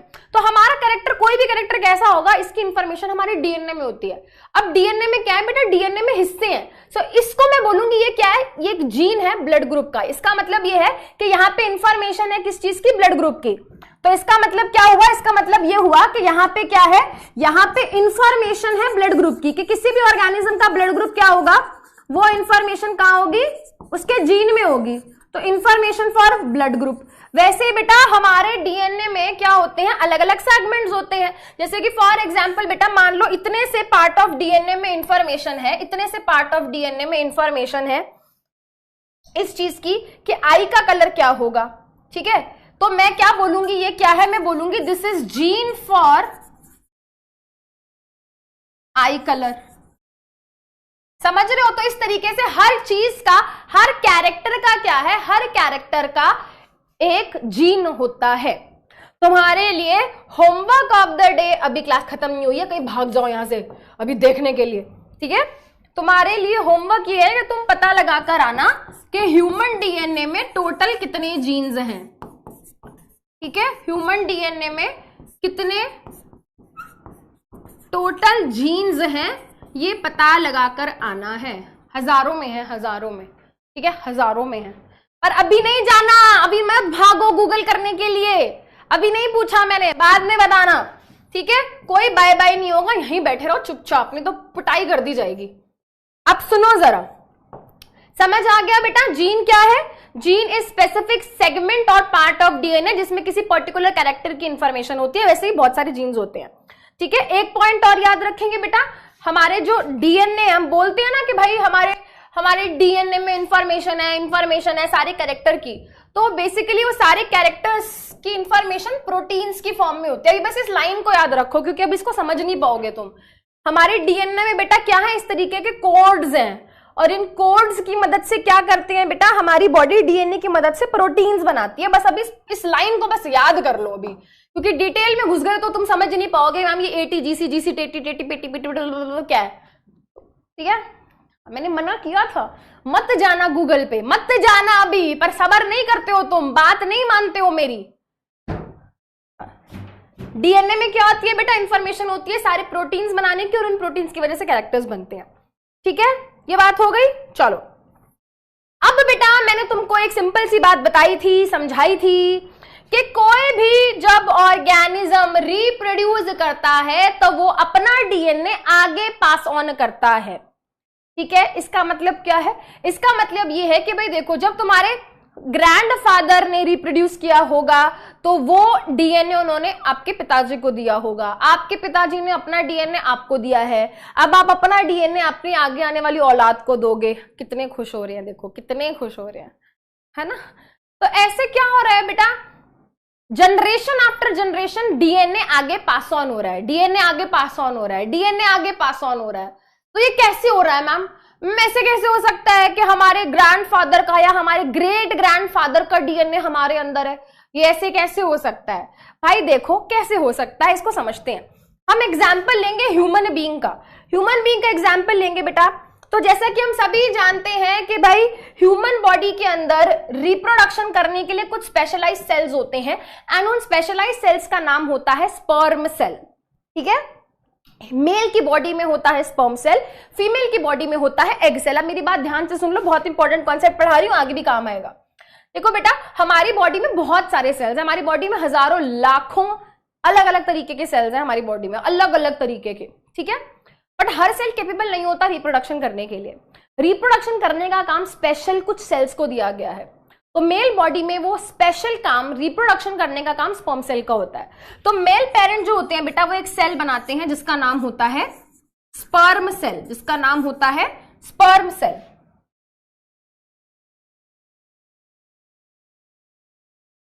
अब बेटा अगर वो सेल है तो ऑब्वियस सी बात ये होगी कि उस सेल का सेल होगा और सेल के अंदर न्यूक्लियस होगा, राइट?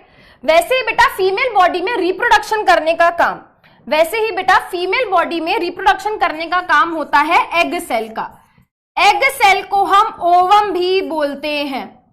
अब कोई अगर सेल होगा तो उसमें न्यूक्लियस होगा, न्यूक्लियस होगा तो उसमें ऑब्वियस सी बात है डीएनए होगा। अब बेटा ये जो स्पर्म सेल है, इस स्पर्म सेल में फादर का डीएनए है, इस स्पर्म सेल में मदर का डीएनए है। अग्री? स्पर्म सेल में फादर का डीएनए है, एग सेल में मदर का डीएनए है।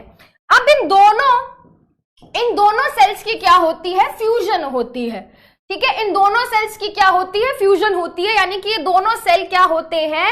एक दूसरे के साथ फ्यूज हो जाते हैं। ये दोनों सेल मिलके एक सेल बनाते हैं, जिसको हम क्या बोलते हैं बेटा? जिसको हम बोलते हैं जाइगोट। क्लास 8th में पढ़ के आए हो ना थोड़ा बहुत। मेल की बॉडी में स्पर्म सेल बनता है, फीमेल की बॉडी में एग सेल बनता है। This is sperm cell, this is egg cell, also known as ovum. ये दोनों सेल बेटा during the process of mating ये क्या होंगे? एक दूसरे के कांटेक्ट में आएंगे, और जब ये दोनों एक दूसरे से कांटेक्ट में आएंगे तो एक नया सेल बनेगा जिसको हम बोलते हैं जाइगोट। जाइगोट क्या होता है? जाइगोट एक सिंगल सेल होता है जो स्पर्म और एग के फ्यूजन की वजह से बनता है। अभी ये एक सिंगल सेल है, इस एक सेल से 2 सेल बनेंगे, 2 से 4 बनेंगे, 4 से 8 बनेंगे, कैसे बनेंगे भाई, डिवाइड होगा ना, एक सेल डिवाइड होके 2 बनाएगा, फिर वो 2 और 2 बनाएंगे, 4 हो जाएंगे, 4 से 8 हो जाएंगे, 8 से 16 हो जाएंगे, 16 से 32 हो जाएंगे, 32 से 32, 64, 128, करते करते हजारों सेल बन गए। उन हजारों सेल से करते करते करते बेटा टिश्यूज बने, टिश्यूज और बने, फिर ऑर्गन्स बने, ऑर्गन बनते गए, फिर ऑर्गन सिस्टम बना, ऑर्गन सिस्टम बना, और उसके बाद फाइनली क्या हो गया भाई, एक ऑर्गेनिज्म बन गया, ऑर्गेनिज्म बन गया। अब कोई पूछे भाई ये ऑर्गेनिज्म किसकी वजह से बना, ऑर्गेनिज्म किसकी वजह से बना बेटा, ये ऑर्गेनिज्म इस सिंगल सेल की वजह से बना, क्योंकि ये एक सिंगल सेल जब डिवाइड हुआ तो इसने पूरा का पूरा ऑर्गेनिज्म बनाया। अब अगर इससे पूछे भाई ये एक सिंगल सेल, इसके अंदर क्या है, इस एक सिंगल सेल के अंदर फादर का डीएनए है जो कि स्पर्म सेल में था, इस सिंगल सेल के अंदर मदर का डीएनए है जो कि एग सेल से इसको मिला, तो इस जाइगोट के अंदर फादर का और मदर का दोनों का डीएनए है, और इसी जाइगोट से ये पूरा ऑर्गेनिज्म बना है। तो मैं ये बात बोल सकती हूं कि कोई भी जब लिविंग ऑर्गेनिज्म रिप्रोड्यूस करता है तो उसको डीएनए अपनी मदर और फादर दोनों से मिलता है। तो कैसे हुआ ट्रांसफर इसके अंदर, हम यहां पढ़ रहे हैं ना कि भाई कोई भी नया, जब कोई भी ऑर्गेनिज्म रिप्रोड्यूस करता है तो उसको अपना डीएनए अपने पेरेंट से मिलता है। तो भाई इसको अपना डीएनए अपने पेरेंट से मिला है, यस और नो, बिल्कुल मिला है। ये किससे बना है, ये इस एक सेल से बना है, इस एक सेल से बना है। और इस एक सेल की अगर हम बात करें तो ये कैसे बने हैं, जब ये दोनों सेल एक दूसरे के कांटेक्ट में आए। इस सेल के अंदर फादर का और मदर का दोनों का डीएनए है, और इसी सेल से इसकी बॉडी बनी है। दैट मीन्स इसके अंदर फादर का और मदर का दोनों का डीएनए है, यानी कि यहाँ पे ट्रांसफर ऑफ डीएनए हुआ है। यस और नो में जवाब देंगे, दैट्स इट। क्या यहाँ पे ट्रांसफर ऑफ डीएनए हुआ है, यस और नो? क्या यहाँ पे ट्रांसफर ऑफ डीएनए हुआ है? क्या यहाँ पे फादर ने अपना डीएनए दिया है, इसको दिया है? क्या मदर ने अपना डीएनए दिया है, इसको दिया है? तो क्या यहाँ पे ट्रांसफर ऑफ डीएनए हुआ है? हुआ है। अगर तुमको ये छोटी सी बात समझ आ गई है ना बेटा, तो तुमको सेक्सुअल रिप्रोडक्शन का कॉन्सेप्ट समझ आ गया है। और यही बात बच्चों के दिमाग में नहीं बैठ पाती, बच्चे यही सोचते रहते हैं मैम हवा से निकल के कैसे आया उनका डीएनए हमारे अंदर, उनका डीएनए तो उनके अंदर है, हमारा डीएनए तो हमारे अंदर है, तो हमारे अंदर कैसे आ गया उनका डीएनए। बहुत ही छोटी सी बात है बट बहुत ही इंपॉर्टेंट सी है। वेरी गुड, वेरी गुड, बहुत अच्छा लगा, तुम्हें समझ आ गया। ठीक है, तो ये बात समझ आ गई कि यस, जब कोई भी लिविंग ऑर्गेनिज्म रिप्रोड्यूस करता है तो उसको अपना डीएनए अपने पेरेंट से मिलता है। ठीक है, चलो अब बेटा एक और एग्जाम्पल ले लेते हैं। ठीक है, अगर मैं यहां पे बेटा एग्जाम्पल लू, फॉर एग्जाम्पल एक अमीबा का, ये अमीबा है, ये अमीबा का न्यूक्लियस है। न्यूक्लियस के अंदर क्या है बेटा, उसका डीएनए है। ये अमीबा कहता है कि भाई मैं तो रिप्रोड्यूस करूंगा जी, मैं तो रिप्रोड्यूस करूंगा, मैं रिप्रोड्यूस करूंगा तो मैं अपने जैसे और 2 नए अमीबा बनाऊंगा। तो बेटा जब ये डिवाइड करेगा, बाइनरी फिजन करता है ना अमीबा, जब ये डिवाइड करके नए अमीबा बनाएगा बेटा, तो यही इसका साइटोप्लाज्म डिवाइड हो जाएगा, यही इसका डीएनए डिवाइड हो जाएगा, और यही डीएनए क्या होगा बेटा, यही डीएनए इसको भी मिल जाएगा और इसको भी मिल जाएगा।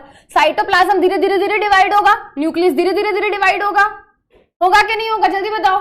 तो यही डीएनए इनको मिलेगा, यही तो डीएनए बेटा मिलेगा इनको।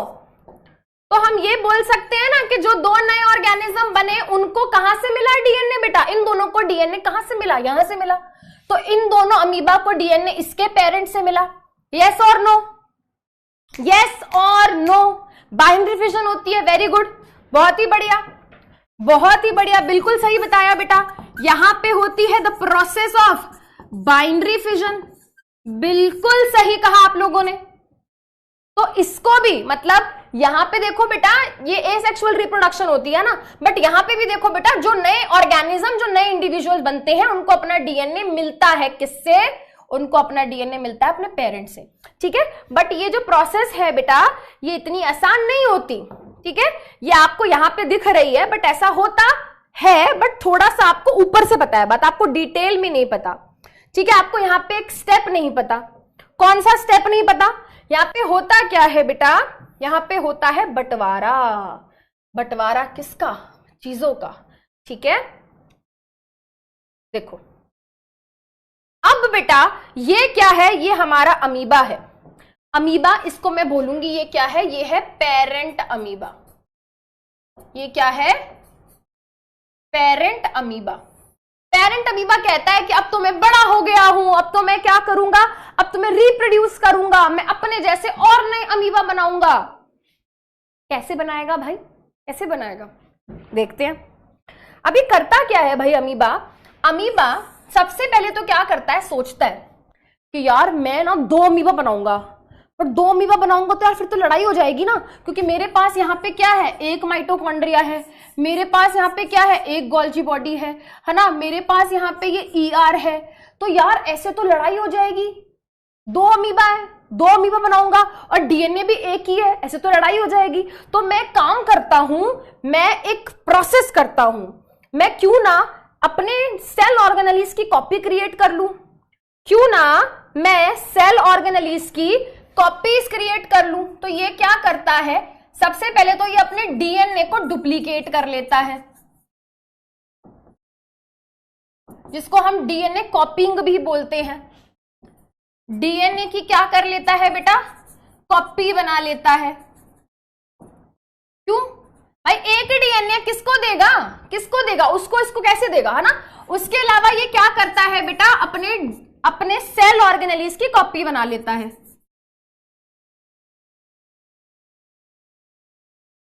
ये सेल ऑर्गेनेलिस की क्या कर लेता है, कॉपी, यानी कि उनकी भी एक डुप्लीकेट कॉपी बना लेता है, जिसकी वजह से क्या होता है, जिसकी वजह से बेटा यहां पे जो ये हमारा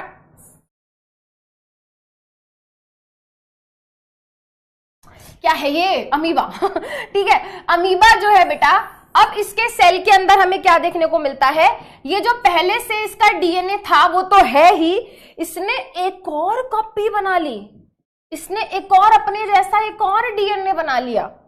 ये तो था ही, इसने बिल्कुल इसके जैसा क्या कर लिया, एक और DNA बना लिया। क्यों बनाया, सो दैट दोनों भाइयों के बीच में लड़ाई ना हो, दोनों अमीबा के बीच में लड़ाई ना हो।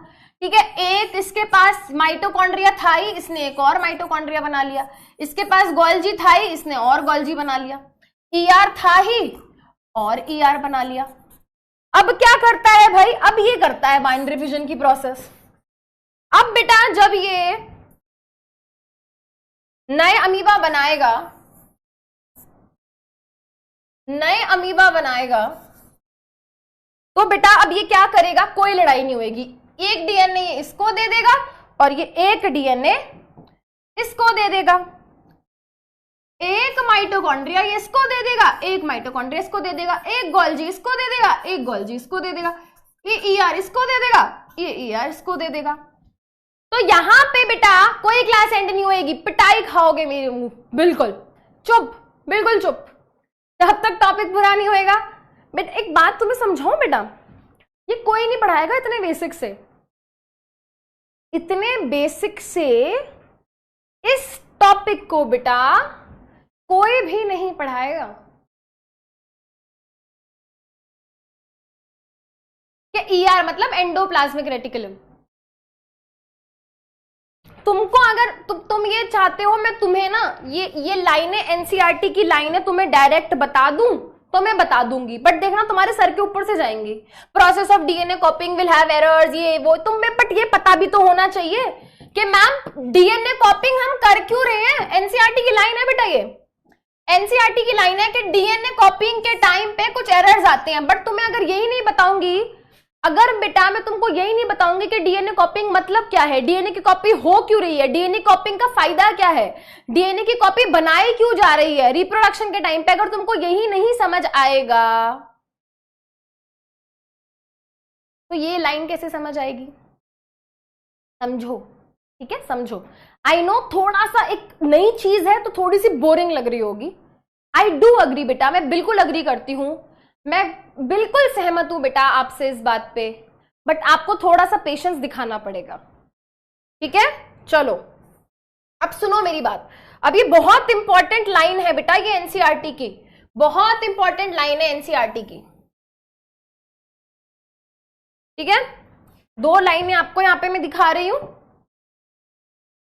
रिप्रोडक्शन के टाइम पे NCERT बेटा ये लाइन लिखती है, NCERT लिखती है कि भाई रिप्रोडक्शन के टाइम पे DNA की कॉपी बनाई जाती है और एडिशनल और नए सेल ऑर्गेनेलीज बनाए जाते हैं। ये समझ आ गया कि क्यों बनाए जाते हैं, अभी हमने देखा। सो दैट क्या हो, इक्वल डिस्ट्रीब्यूशन हो सके। जब हम नए सेल्स बनाएं तो इक्वल डिस्ट्रीब्यूशन हो सके, इसलिए कॉपी बनाई जाती है। एनसीईआरटी की लाइन है बेटा, एनसीईआरटी कहती है कि रिप्रोडक्शन के टाइम पे क्रिएशन ऑफ डीएनए कॉपी होता है और सेल ऑर्गेनेलीज बनाए जाते हैं। एनसीईआरटी ऐसा कहती है और हमने यहां देख लिया, समझ लिया कि क्यों होता है, क्योंकि इक्वल डिस्ट्रीब्यूशन हमें करना है नए सेल्स जो बनेंगे। बट फिर एनसीईआरटी ये भी बोलती है कि जब सेल के अंदर रिप्रोडक्शन हो रहा है, जब नए सेल्स बनाए जा रहे हैं, तो उस टाइम पे क्या होता है, कॉपी करते टाइम कुछ एरर्स आ जाते हैं। क्या हो जाता है भाई, कॉपी करते टाइम एरर्स आ जाते हैं। जैसे भाई तुम भी जब पेपर में बैठे हो, ठीक है, ये तुम्हारा वो दोस्त है जो सब कुछ पढ़ के गया है, और ये तुम हो जो नलायक जो कुछ नहीं पढ़ के गए। हाँ, ये तुम पटैटो हो, ये पूकी है, पूकी सब पढ़ के गई है, पटैटो कुछ नहीं पढ़ के गया है। तो पटैटो क्या करेगा, पूकी की आंसर शीट में देखेगा और कॉपी करने लगेगा। बट ऐसा होता है ना बेटा, हम कॉपी कर रहे होते हैं बट फिर भी हम कुछ ना कुछ गलती कर देते हैं, हम एरर कर देते हैं। कॉपी करते टाइम एरर होने के चांसेस क्या पॉसिबल है कि नहीं है, जल्दी बताओ। कॉपी करते टाइम एरर करने के चांसेस है या नहीं है, एरर हो सकते हैं। आप कुछ कॉपी कर रहे हो तो एरर हो सकता है, हो सकता है बिल्कुल। तो वैसे ही भाई सेल भी तो बेचारा सेल है ना, सेल भी तो बेचारा सेल है। सेल जब डीएनए की कॉपी कर रहा था मिस्टेक हो गया है ना, मिस्टेक हो गया। हमारे डीएनए से भी क्या हो जाती है, हमारे डीएनए से भी मिस्टेक हो जाती है। जब सेल की कॉपी बना रहा होता है, जब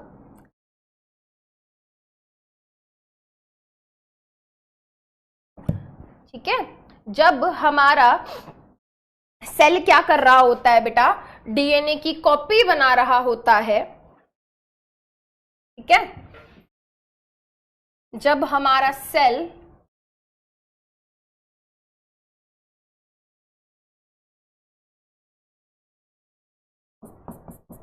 उसके पास ये डीएनए ऑलरेडी पहले से है और उसके अंदर क्या लिखी हुई है, उसके अंदर कुछ इंफॉर्मेशन है। ए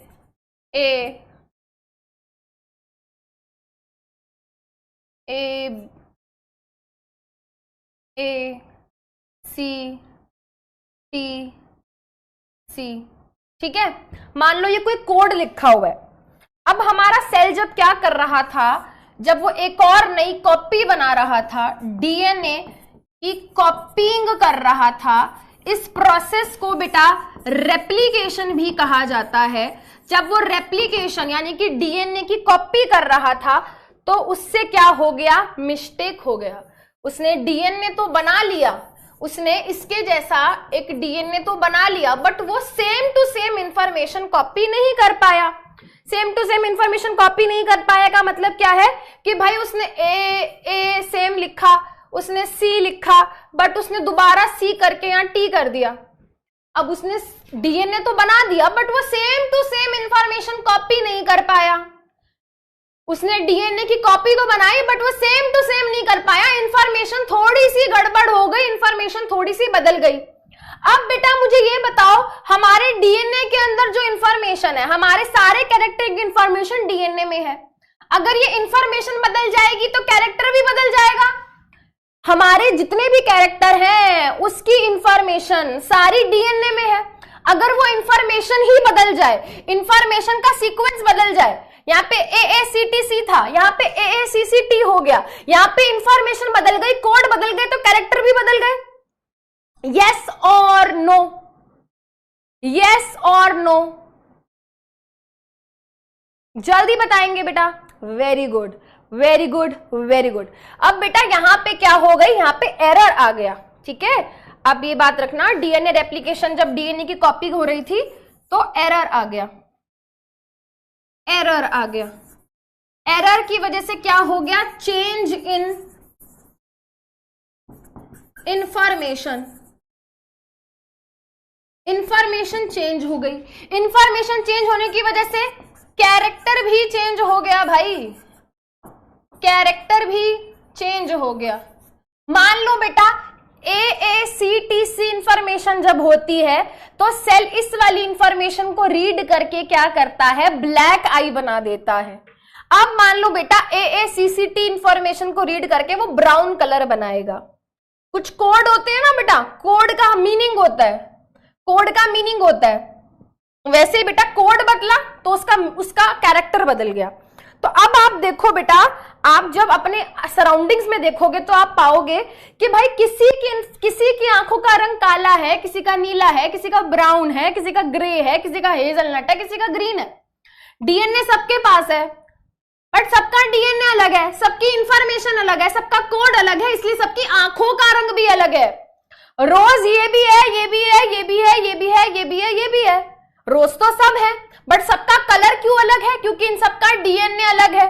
डीएनए में क्या है? वेरिएशन है। ये सब क्या है बेटा? रोज है बट डीएनए में फर्क है, डीएनए में वेरिएशन है। डीएनए इन सब के अंदर है बट डीएनए में क्या है? इंफॉर्मेशन अलग है। फर्क है, फर्क है, फर्क है। क्यों तुम्हारी आंखों का रंग नीला है? क्यों? क्योंकि तुम्हारा डीएनए अलग है। क्यों तुम्हारी आंखों का कलर ग्रे है? क्योंकि तुम्हारा डीएनए अलग है, क्योंकि उसकी इंफॉर्मेशन अलग है। तो आप देखते हो बेटा, सेम स्पीशीज के होने के बावजूद भी तुम, मैं, हम सब क्या है? ह्यूमन बीइंग है, बट हम सब के अंदर क्या है बेटा? कुछ डिफरेंस है। ठीक है, हम सब के अंदर कुछ डिफरेंस है, उनको हम क्या बोलते हैं? वेरिएशन। हम सब क्या है बेटा? हम सब ह्यूमन बीइंग है, हम सब एक ही स्पीशीज को बिलोंग करते हैं, हम सब ह्यूमन बीइंग है, बट फिर भी हम में क्या है? कुछ डिफरेंस है। उन डिफरेंस को हम वेरिएशन बोलते हैं कि भाई हम सब में वेरिएशन है, हम सब में क्या है? वेरिएशन है। ठीक है, तुमको अगर मैं ये दिखाऊं, देखो बेटा, एक सिंपल सी चीज समझने की कोशिश करना, सिंपल सी चीज समझने की कोशिश करना बेटा। अगर हम इंडियंस को अमेरिकन्स के साथ, अफ्रीकन्स के साथ, चाइनीज के साथ, जापानीज के साथ, है ना, किसी के साथ भी अगर हम कंपेयर करें तो हम सब ह्यूमन बीइंग्स हैं, हम सब एक ही स्पीशीज है, हम सब ह्यूमन बीइंग्स हैं, बट फिर भी हम सबके कैरेक्टर्स क्यों अलग अलग हैं? क्योंकि हम सबका डीएनए अलग अलग है, हम सबका डीएनए अलग अलग है, हम सब में वेरिएशंस देखने को मिलते हैं। ठीक है, वेरिएशन देखने को मिलते हैं। ये सब के सब डॉग्स हैं बट इन सब डॉग्स के कैरेक्टर अलग है ना। ये क्या है? पग, डेल्मेशियन, बीगल, नहीं पता, नहीं पता, क्या है, बड़ा क्यूट लगता है मुझे, चाऊ चाऊ, और मुझे नहीं पता क्या बोलते हैं इसको, खतरनाक कुत्ता, मैं इसको बोलती हूँ खतरनाक कुत्ता, जर्मन शेफर्ड, है ना, पमेरियन है शायद से। ठीक है, तो बेटा कहने का मतलब ये है कि सब डॉग है ना, बट इनका डीएनए अलग है इसलिए वेरिएशन दिखा रहे हैं। इन सब में क्या है बेटा? इन सब में वेरिएशन है, वेराइटी है। उसका कारण क्या है? मैं क्यों पूछूं भाई ये सब अलग अलग क्यों है? क्योंकि इनका डीएनए अलग है। ठीक है, ये सब अलग अलग क्यों है? क्योंकि इनका डीएनए अलग है। तो वेराइटी, वेरिएशन जो हमें समाज में देखने को मिल रहा है, कोई गोरा है, कोई काला है, कोई लंबा है, कोई पतला है, कोई मोटा है, किसी का ब्लड ग्रुप ए है, किसी का बी है, किसी का ए बी है, क्यों है अलग? क्योंकि हम सबका डीएनए अलग है। ठीक है, ठीक है, इसका कारण क्या है बेटा? इसका कारण है डीएनए, क्योंकि डीएनए अलग है और हर किसी का डीएनए यूनिक होता है। हर किसी का डीएनए क्या होता है? यूनिक होता है। इसीलिए आपने देखा है क्राइम वगैरह में डीएनए चेक करते हैं, हम सबका डीएनए यूनिक है। ठीक है, वापस आओ। अब बेटा जैसे कि मैंने कहा वेरिएशन है, हम सब में क्या है? वेरिएशन है। कुछ वेरिएशन जो होते हैं बेटा क्या होते हैं? कुछ वेरिएशन यूजफुल होते हैं, जैसे कि बेटा चेंज होना, डीएनए में चेंज आना। आप देखो यहां पे क्या हुआ बेटा? डीएनए कॉपी हुई, चेंज हुआ, है ना, इंफॉर्मेशन, चेंज इन इंफॉर्मेशन या फिर change in DNA. DNA change होगा तो इंफॉर्मेशन भी चेंज होगी। तो बेटा यहां पे जो चेंज हुआ डीएनए में जो चेंज हुआ, कई बारी वो चेंज यूजफुल हो सकता है। अब देखो बेटा इसका डीएनए चेंज हुआ, इसका डीएनए चेंज हुआ, इसका डीएनए चेंज हुआ, और चेंज होते होते होते होते आज हम ये हैं। अगर आप इसको इससे कंपेयर करोगे तो आप कहोगे ना हाँ यार कुछ अच्छा ही हुआ है, कुछ बुरा तो नहीं हुआ, हम अच्छे ही हुए हैं, हम बेटर हुए हैं। तो ये जो चेंज था ये हमारे लिए यूजफुल साबित हुआ, यस और नो? जल्दी से बताएंगे, क्या ये चेंज हमारे लिए यूजफुल साबित हुआ बेटा? डीएनए में चेंज आया आया आया आया, डीएनए में चेंज आया, और ये जो चेंज आया, क्या ये चेंज हमारे लिए यूजफुल साबित हुआ है? यस और नो बताएंगे बेटा। क्लास एंड नहीं होगी गाइस, क्लास एंड नहीं होगी जब तक मैं नहीं चाहूंगी। वेरी गुड, है ना? बट आपको पता है बेटा, हमेशा हर चेंज हमारे लिए यूजफुल नहीं होता। किसी ऑर्गेनिज्म के लिए कोई भी चेंज जरूरी नहीं है कि हमेशा यूजफुल हो। जैसे कि यहां पे देखो, यहां पे देखो बेटा, ये आपको दिख भी नहीं रहा होगा, है ना? यहां पे देखो, यहां पे क्या है, एक इंसेक्ट है, ये इसकी, ठीक है, यहां पे एक इंसेक्ट है बेटा, इसका नाम है मॉथ। मॉथ नहीं, मॉथ, मॉथ नहीं, मॉथ। क्या बोलते हैं बेटा? मॉथ, ठीक है? ये वाला, ये वाला, ये वाला, ये वाला, ठीक है, दिस मॉथ, ठीक है? देखो बेटा, मान लो जब इस मॉथ ने क्या किया, मान लो जब इसने क्या किया, इसने रिप्रोड्यूस किया, इसने क्या किया, इसने रिप्रोड्यूस किया। तो जब ये रिप्रोड्यूस कर रहा था तो इसने क्या किया, इसने नई, मतलब समझ रहे हो, इसने रिप्रोड्यूस किया होगा। रिप्रोड्यूस करने के लिए इसने नए सेल्स बनाए होंगे।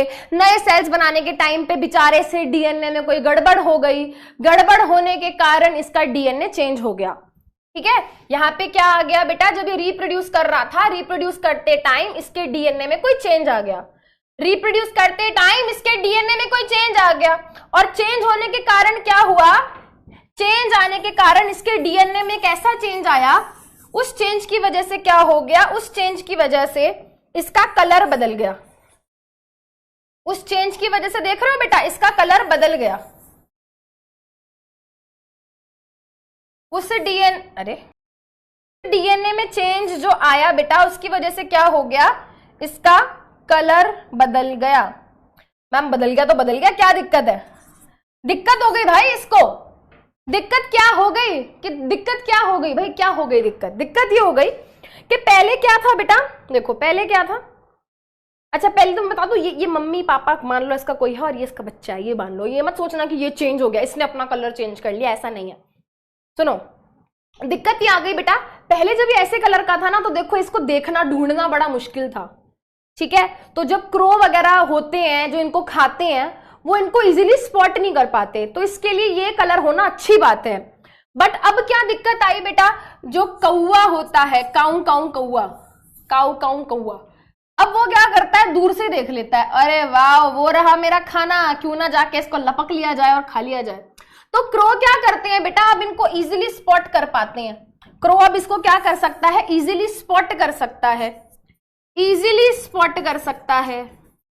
और जब वो इजीली स्पॉट कर लेगा तो आई मोरी मैया, खा गया हमको, खा गया जी। क्यों खा गया? क्योंकि तुम्हारा कलर ही तुम्हारा दुश्मन है, क्योंकि तुम्हारा जो कलर है वो तुमको दूर से ही चमका रहा है लकड़ी पे, है ना? लकड़ी पे तुम हो तो तुम वुड पे बैठे हो तो तुम दूर से ही चमक रहे हो। तो आई मोरी मैया, गया बेटा, गया गया, तुम अब भोजन बनोगे क्रो के, ठीक है? तो अब क्रो के तुम भोजन बन गए हो, और तुमको कौन ले डूबा? इश्क तेरा ले डूबा नहीं, रंग तेरा ले डूबा बेटा, रंग तेरा ले डूबा। तो यहाँ पे जो डीएनए में चेंज आया था, क्या इसके लिए यूजफुल साबित हुआ? नहीं हुआ भाई, नॉन यूजफुल। ये वाला वेरिएशन, ये वाला चेंज इन डीएनए तो इसके किसी काम का था ही नहीं, है ना? था ही नहीं, इसके लिए तो नॉन यूजफुल साबित हुआ ना? जल्दी बताओ, क्या ये चेंज इसके लिए यूजफुल साबित हुआ? नहीं, नॉन यूजफुल, नॉन यूजफुल, है ना? नॉन यूजफुल, समझे? चलो, तो वेरिएशन यूजफुल भी हो सकते हैं, वेरिएशन नॉन यूजफुल भी हो सकते हैं। 5 मिनट बचे हैं, पढ़ाऊंगी जरूर, टेंशन मत लो, जाने नहीं दूंगी बेटा, जाने नहीं देंगे तुझे, ऐसे तुझे जाने नहीं देंगे तुझे। बेटा तुम जितना ही रो लो, जितना ही सर पटक लो, कुछ भी कर लो, क्लास नहीं खत्म होती, नहीं खत्म होती, जाओ, नहीं होती खत्म। जब तक मैं नहीं बताऊंगी, जब तक मैं नहीं चाहूंगी तब तक क्लास नहीं खत्म होगी। गाइस क्लास नहीं खत्म कर सकते हम, ठीक है। चलो अब एक सिंपल सी चीज बताऊंगी, सुन लो। यहां पे बेटा हम क्या करते हैं, यहां पे हम एग्जाम्पल लेते हैं, ठीक है। यहां पे हम एग्जाम्पल लेते हैं बेटा एक और, किस चीज का, बैक्टीरिया का, ठीक है। यहां पे हम एग्जाम्पल लेंगे किसका, बैक्टीरिया का। पानी है बेटा, मान लो एक क्या है, अरे यार एक सेकेंड, दोबारा बनाएंगे दोबारा बनाएंगे पॉन्ड।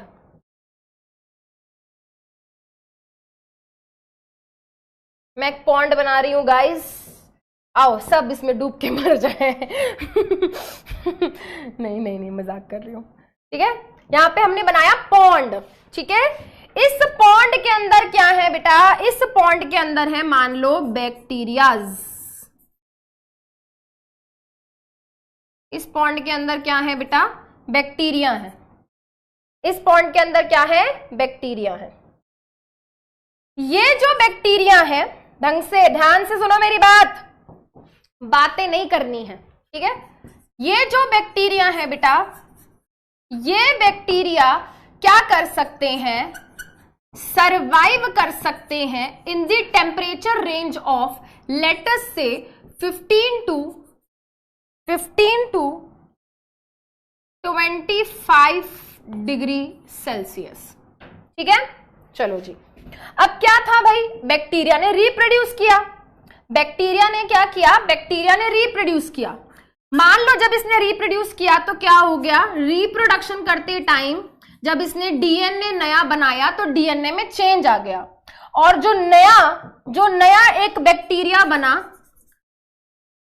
ठीक है, जब ये रिप्रोड्यूस कर रहा था तो एक नया बैक्टीरिया बना, और बैक्टीरिया क्या, इस बैक्टीरिया में एक चेंज आया। बैक्टीरिया में क्या चेंज आया कि इसकी अब क्षमता बढ़ गई टेम्परेचर को झेलने की, मतलब इसने रिप्रोड्यूस किया, इसने और रिप्रोड्यूस करके अपने जैसे और नए बैक्टीरिया बनाए, इसने रिप्रोड्यूस करके अपने जैसे और नए बैक्टीरिया बनाए।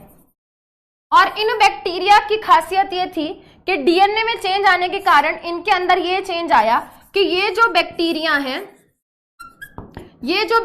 है ये अब सरवाइव कर सकते हैं temperature of 15 degree to 35 degree Celsius, ठीक है। चलो जी, अब पास में ही क्या थी भाई, पास में ही एक फैक्ट्री थी, है ना। फैक्ट्री में से निकल रहा है धुआं, धुंधला है, फैक्ट्री में से निकल रहा है धुआं, ठीक है। और फैक्ट्री में से एक दिन क्या हुआ, फैक्ट्री में से एक दिन निकलता आया गरम गरम पानी, ठीक है। फैक्ट्री में बहुत सारा वेस्ट निकलता है, तो मान लो एक दिन फैक्ट्री में से निकल के आ गया बहुत सारा गरम पानी, और वो सारा गरम पानी आके इस पॉन्ड में इकट्ठा हो गया, जिसकी वजह से क्या हो गया भाई, हमारे पॉन्ड का टेम्परेचर बढ़ गया। पॉन्ड का टेम्परेचर बढ़ के क्या हो गया, पॉन्ड का टेम्परेचर बढ़ के अब इंक्रीज हो गया, और ये टेम्परेचर अब पहुंच चुका है लेटस से 32 डिग्री सेल्सियस। अब मुझको जल्दी से बताओ बेटा, यहां पे कौन से बैक्टीरिया सरवाइव कर पाएंगे, बैक्टीरिया ए या फिर बैक्टीरिया बी, कौन से बैक्टीरिया बेटा यहां पे सरवाइव कर पाएंगे। कोई रिकॉर्डेड क्लास नहीं है बेटा, लाइव क्लास चल रही है,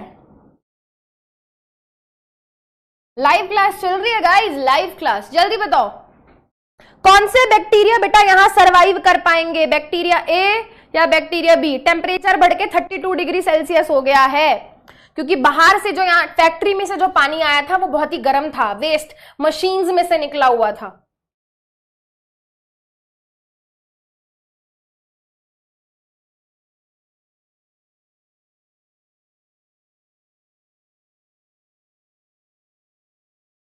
वेरी गुड, वेरी गुड, बिल्कुल सही बेटा। जो बी बैक्टीरिया होंगे, क्या बात है, वेरी गुड, बी बैक्टीरिया होंगे बेटा उसको सरवाइव कर पाएंगे, ठीक है। अब सुनो, मैंने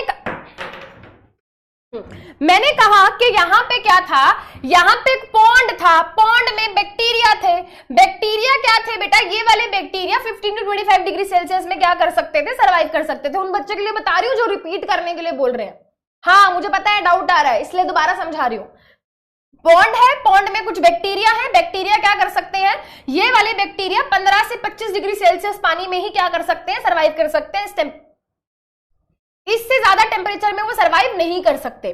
ठीक है, फिर क्या होता है बेटा, जब ये बैक्टीरिया रिप्रोड्यूस कर रहे थे तो रिप्रोड्यूस करते टाइम इनको नए बैक्टीरिया बनाने पड़े होंगे।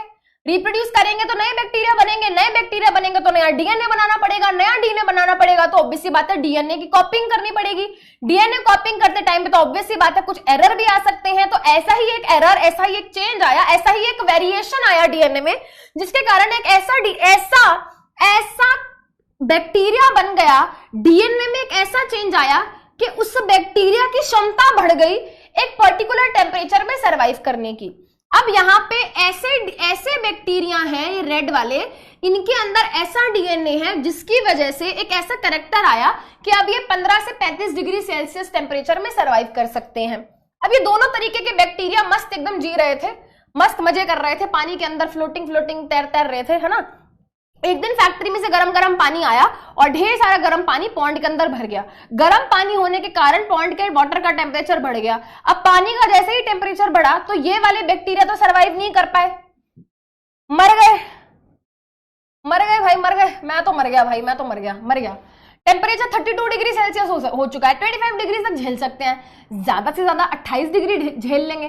टेम्परेचर 32 हो गया तो ये सरवाइव कर गए, क्योंकि 35 डिग्री तक झेल सकते हैं, ये सरवाइव कर गए। तो बेटा यहाँ पे क्या हुआ, जो वेरिएशन था, ये जो वेरिएशन था बेटा, इस वेरिएशन की अगर हम बात करें तो इस वेरिएशन की वजह से क्या हुआ, सर्वाइवल के चांसेस बढ़ गए। कई बारी क्या होता है, पर्टिकुलर वेरिएशन की वजह से सर्वाइवल के चांसेस बढ़ जाते हैं। ये जो वेरिएशन आया इसी की वजह से ये सर्वाइव कर पाए। तो वेरिएशन कई बारी क्या होते हैं, बहुत यूजफुल होते हैं in the survival of the species. Variation आने के कारण देखा गया है बहुत सारे ऑर्गेनिजम्स क्या कर पाते हैं, बदलती हुई एनवायरनमेंट में खुद को अडेप्ट कर पाते हैं। अगर ये वेरिएशन ना आया होता तो ये ऑर्गेनिजम्स अपने आप को सर्वाइव नहीं कर पाते, अडेप्ट नहीं कर पाते। तो इसी वेरिएशन की वजह से ये क्या कर पाए, बदलती हुई एनवायरनमेंट में खुद को अडेप्ट कर पाए और सर्वाइव कर पाए। इसलिए कहा जाता है कि change in DNA, change in variation is actually sometimes helpful and help in the survival of the species. क्या ये बात दिमाग में बैठ गई है? 5 मिनट हो गए, अच्छा लो हो गए तो ठीक है, हम भी खत्म कर रहे हैं क्लास, हो गई क्लास खत्म। जो मैंने पढ़ाना था मैंने पढ़ा दिया। Important slide, same to same slide तुम्हें हेरिडिटी वाले चैप्टर में भी दिखाऊंगी, पढ़ाऊंगी, सेम टू सेम। पेपर में क्वेश्चन आता है, आ चुका है और आएगा। वेरिएशन क्यों इंपॉर्टेंट है, चेंज क्यों जरूरी है? आपको बोला जाता है ना बेटा, आपको बोला जाता है कि सेम मत रहो, खुद को चेंज करो, खुद को बेहतर करो। तो एक्चुअली में चीज बेटा हमारे नेचर में भी देखने को मिलती है। वेरिएशन की वजह से ऑर्गेनिज्म बदलती हुई एनवायरनमेंट में क्या कर पाते हैं, अडेप्ट कर पाते हैं। जैसा कि हमने देखा, चेंज की वजह से ये क्या कर पाए, बदलती हुई एनवायरनमेंट में खुद को अडेप्ट कर पाए और सर्वाइव कर पाए। ठीक है, वेरिएशन की वजह से क्या होता है बेटा, बदलती हुई एनवायरनमेंट में खुद को अडेप्ट कर पाता है, खुद को स्टेबलाइज कर पाता है। ये क्या कर पाया बेटा, खुद को इस बदलती हुई एनवायरनमेंट में इसको झेल पाया, खुद को स्टेबलाइज कर पाया। ये नहीं कर पाए तो इनका कुछ नहीं होगा, मर गए ना।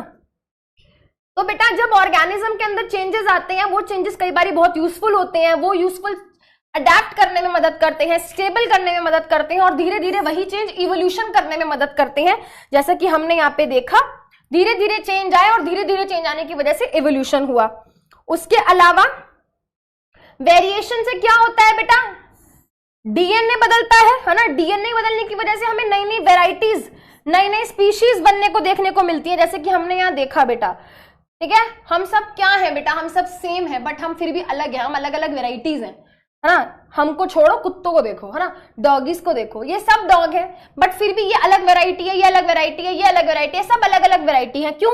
क्योंकि इनका डीएनए क्या है, इनका डीएनए वेरी करता है, इनके डीएनए में क्या है, वेरिएशन है। तो डीएनए में वेरिएशन आने के कारण नई नई अलग अलग वेराइटीज बनती हैं। ठीक है, तो ये आखिरी पॉइंट का मतलब था और ये हमारी आखिरी, अरे अरे अरे आज तो, अरे भाई साहब क्या बात है, पोल करेंगे जी, पोल करेंगे जी, poll. Segment of DNA containing information of characters.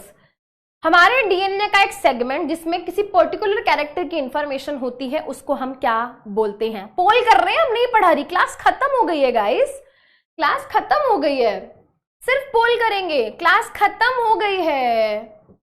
Answer कर दो गाइस, हम जल ग्रहण करते हैं तब तक।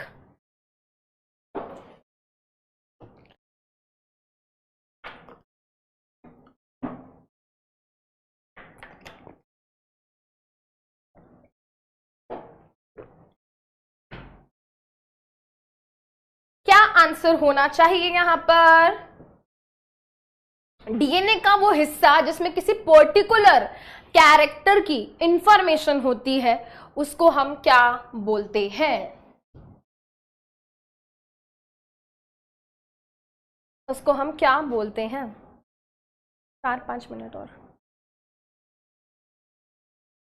बिल्कुल सही बेटा, जीन। 89% बच्चों ने सही आंसर दिया है। कुकीज एंड पोटैटोज एकदम मचाते हुए, वेरी गुड। दादा, Tanuj, Ajay, very nice. Next question, highly coiled and condensed form of DNA. जब डीएनए बहुत ज्यादा हाईली कॉइल्ड होता है, बहुत ही ज्यादा कंडेंस्ड हो जाता है, तो उसको हम बोलते हैं क्रोमोसोम, जीन, क्रोमैटिन या फिर none of these. This is the question. Poll start कर रही हूं बेटा, पार्टिसिपेट करेंगे।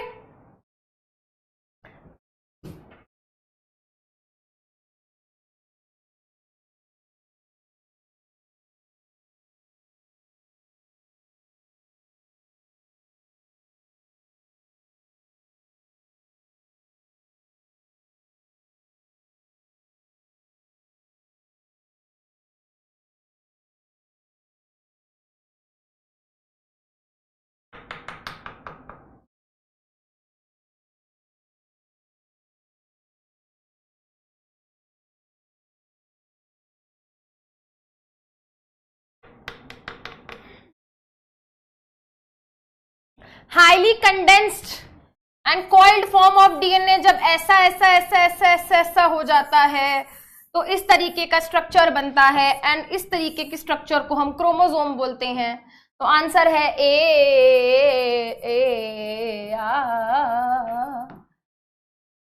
आलामूर, हिमांशु, प्रियांशु, शौर्य।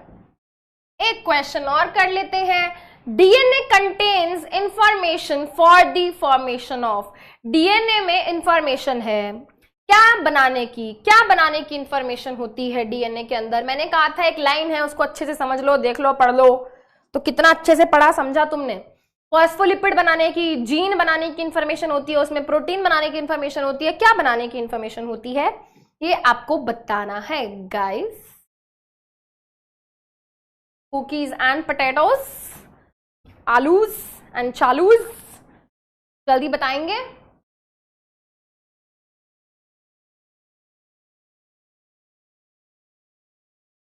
बताओ जल्दी से। अच्छा बता रहे हो, ठीक है बता दो, कोई नहीं। 2 मिनट वेट कर लेती हूँ, यहीं पर हूँ, देखो ये रही। वेट कर रही हूँ गाइस, वेट कर रही हूँ तुम्हारा, तुम आंसर करोगे। ओके, सही कर रहे हो कि नहीं कर रहे हो, सही कर रहे हो कि नहीं कर रहे हो। एंड कर दो भाई, कर दिया क्लास, एंड कर दिया भाई। क्लास में कुछ नहीं पढ़ा रही, अब बस बातें शातें कर रहे हैं हम तो। चलो आंसर हो गया हमारा ऑप्शन सी, प्रोटीन बनाने की इंफॉर्मेशन होती है। 78% बच्चों ने सही आंसर दिया है। विराज, हिमांशु, प्रियांशु, तनुज, वेरी गुड। ठीक है, चलो क्लास खत्म। नेक्स्ट क्लास में बेटा टाइप्स ऑफ रिप्रोडक्शन की बात करेंगे, ठीक है, और एसेक्सुअल रिप्रोडक्शन से स्टार्ट करेंगे। कृपया करके इस फ्लो चार्ट को अपनी नोट्स के अंदर बना लेना पहले से ही, इसलिए पहले ही नोट्स में दे दिया है। इसको टीप के इसको अपनी नोटबुक के अंदर बना के आना है। क्लियर है? चलो इसी के साथ आज का क्वेश्चन ऑफ द डे क्या है, आप मुझे बताओगे कि टोटल जीन्स कितने हैं ह्यूमन डीएनए के अंदर। ठीक है, जो क्या मीम ऑफ द डे क्या है, नो डीएनए टेस्ट नीडेड। आपने देखा है हमारी शक्ल तो मैच करती ही है हमारे पेरेंट्स से, हमारी हरकतें भी मैच करती हैं, ठीक है, तो डीएनए टेस्ट की जरूरत ही नहीं है। तो चलिए भाई, इसी के साथ हम क्या करते हैं, खत्म करते हैं हमारा आज का सेशन। आप क्या करेंगे भाई, आपको डेली होम असाइनमेंट जो मिला है वो करेंगे। उसके अलावा बेटा अब तुम एनसीईआरटी का जो पहला पेज है ना, जहां पे इंट्रोडक्शन टू वेरिएशन की बात हो रही है ना, इन सब चीजों की बात हो रही है, तो ये सब हम डिस्कस करेंगे। ठीक है, थैंक यू सो मच। ठीक है, इसी तरीके से बेटा अच्छे बच्चों की तरह पूरा चैप्टर कवर करेंगे, ठीक है, अच्छे से पढ़ेंगे, ठीक है। और ट्रस्ट में बेटा आप मेरी बात सुन के जाना, ये चीज मैं ना तुम्हें सच में जेन्युइनली कहते हैं ना प्यार से पढ़ाना चाहती हूँ। मैं तुम्हें ये नहीं चाहती कि सिर्फ इसलिए पढ़ा दूं कि हाँ भाई बस कोर्स में था। मैं चाहती हूं कि तुम जेन्युइनली जब निकलो ना यार बायोलॉजी की क्लास में से, तो तुम्हें लगे कि हाँ यार हमने कुछ सीखा है। ठीक है, किसी को कुछ पढ़ाना और किसी को कुछ सिखाना, इन दोनों में अंतर होता है। और बायोलॉजी इतना ब्यूटीफुल, इतना अच्छा सब्जेक्ट है बेटा, आप इसको ये मत सोचो कि सिर्फ मैं पढ़ रहा हूं, आप ये सोचो मैं जान रहा हूं, मैं अपनी बॉडी के बारे में जान रहा हूं, मैं एनवायरनमेंट में जो प्लांट्स हैं उनके बारे में जान रहा हूं। आप सीख रहे हो, आप ये सोचो।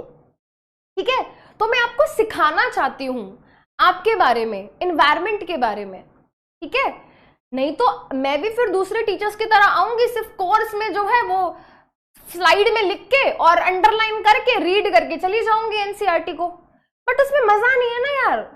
चैप्टर का, सब्जेक्ट का, टॉपिक का फील आना चाहिए, उसका मतलब समझ आना चाहिए, वो इंपॉर्टेंट है।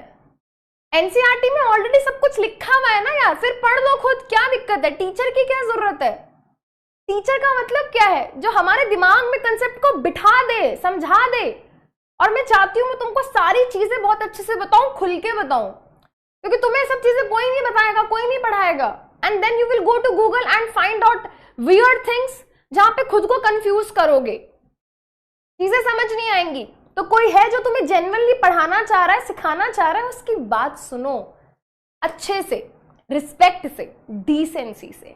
ठीक है, और तुम सच में सभी बहुत अच्छे बच्चे हो, इतना प्यार करते हो, इसीलिए मैंने तुम्हारा नाम रखा है पूकीज एंड पोटैटोज। ओके, तो चलिए भाई, पूकीज एंड पोटैटोज चलते हैं अपने घर। ठीक है, जो भी पढ़ाया है उसको अच्छे से रिवाइज करेंगे एंड अब हम मिलेंगे नेक्स्ट क्लास में। मजा आया हो तो जल्दी से एक बारी सनफ्लावर बना दो। चलो, तो तुम पहले से बना रहे हो। ठीक है, सॉन्ग वॉन्ग वो क्या होता है, वो क्या होवे है, हमको नहीं पता। ठीक है, बहुत गाने गाए हैं आज मैंने क्लास में। ठीक है, चलिए, so thank you so much, that's all for today, bye bye.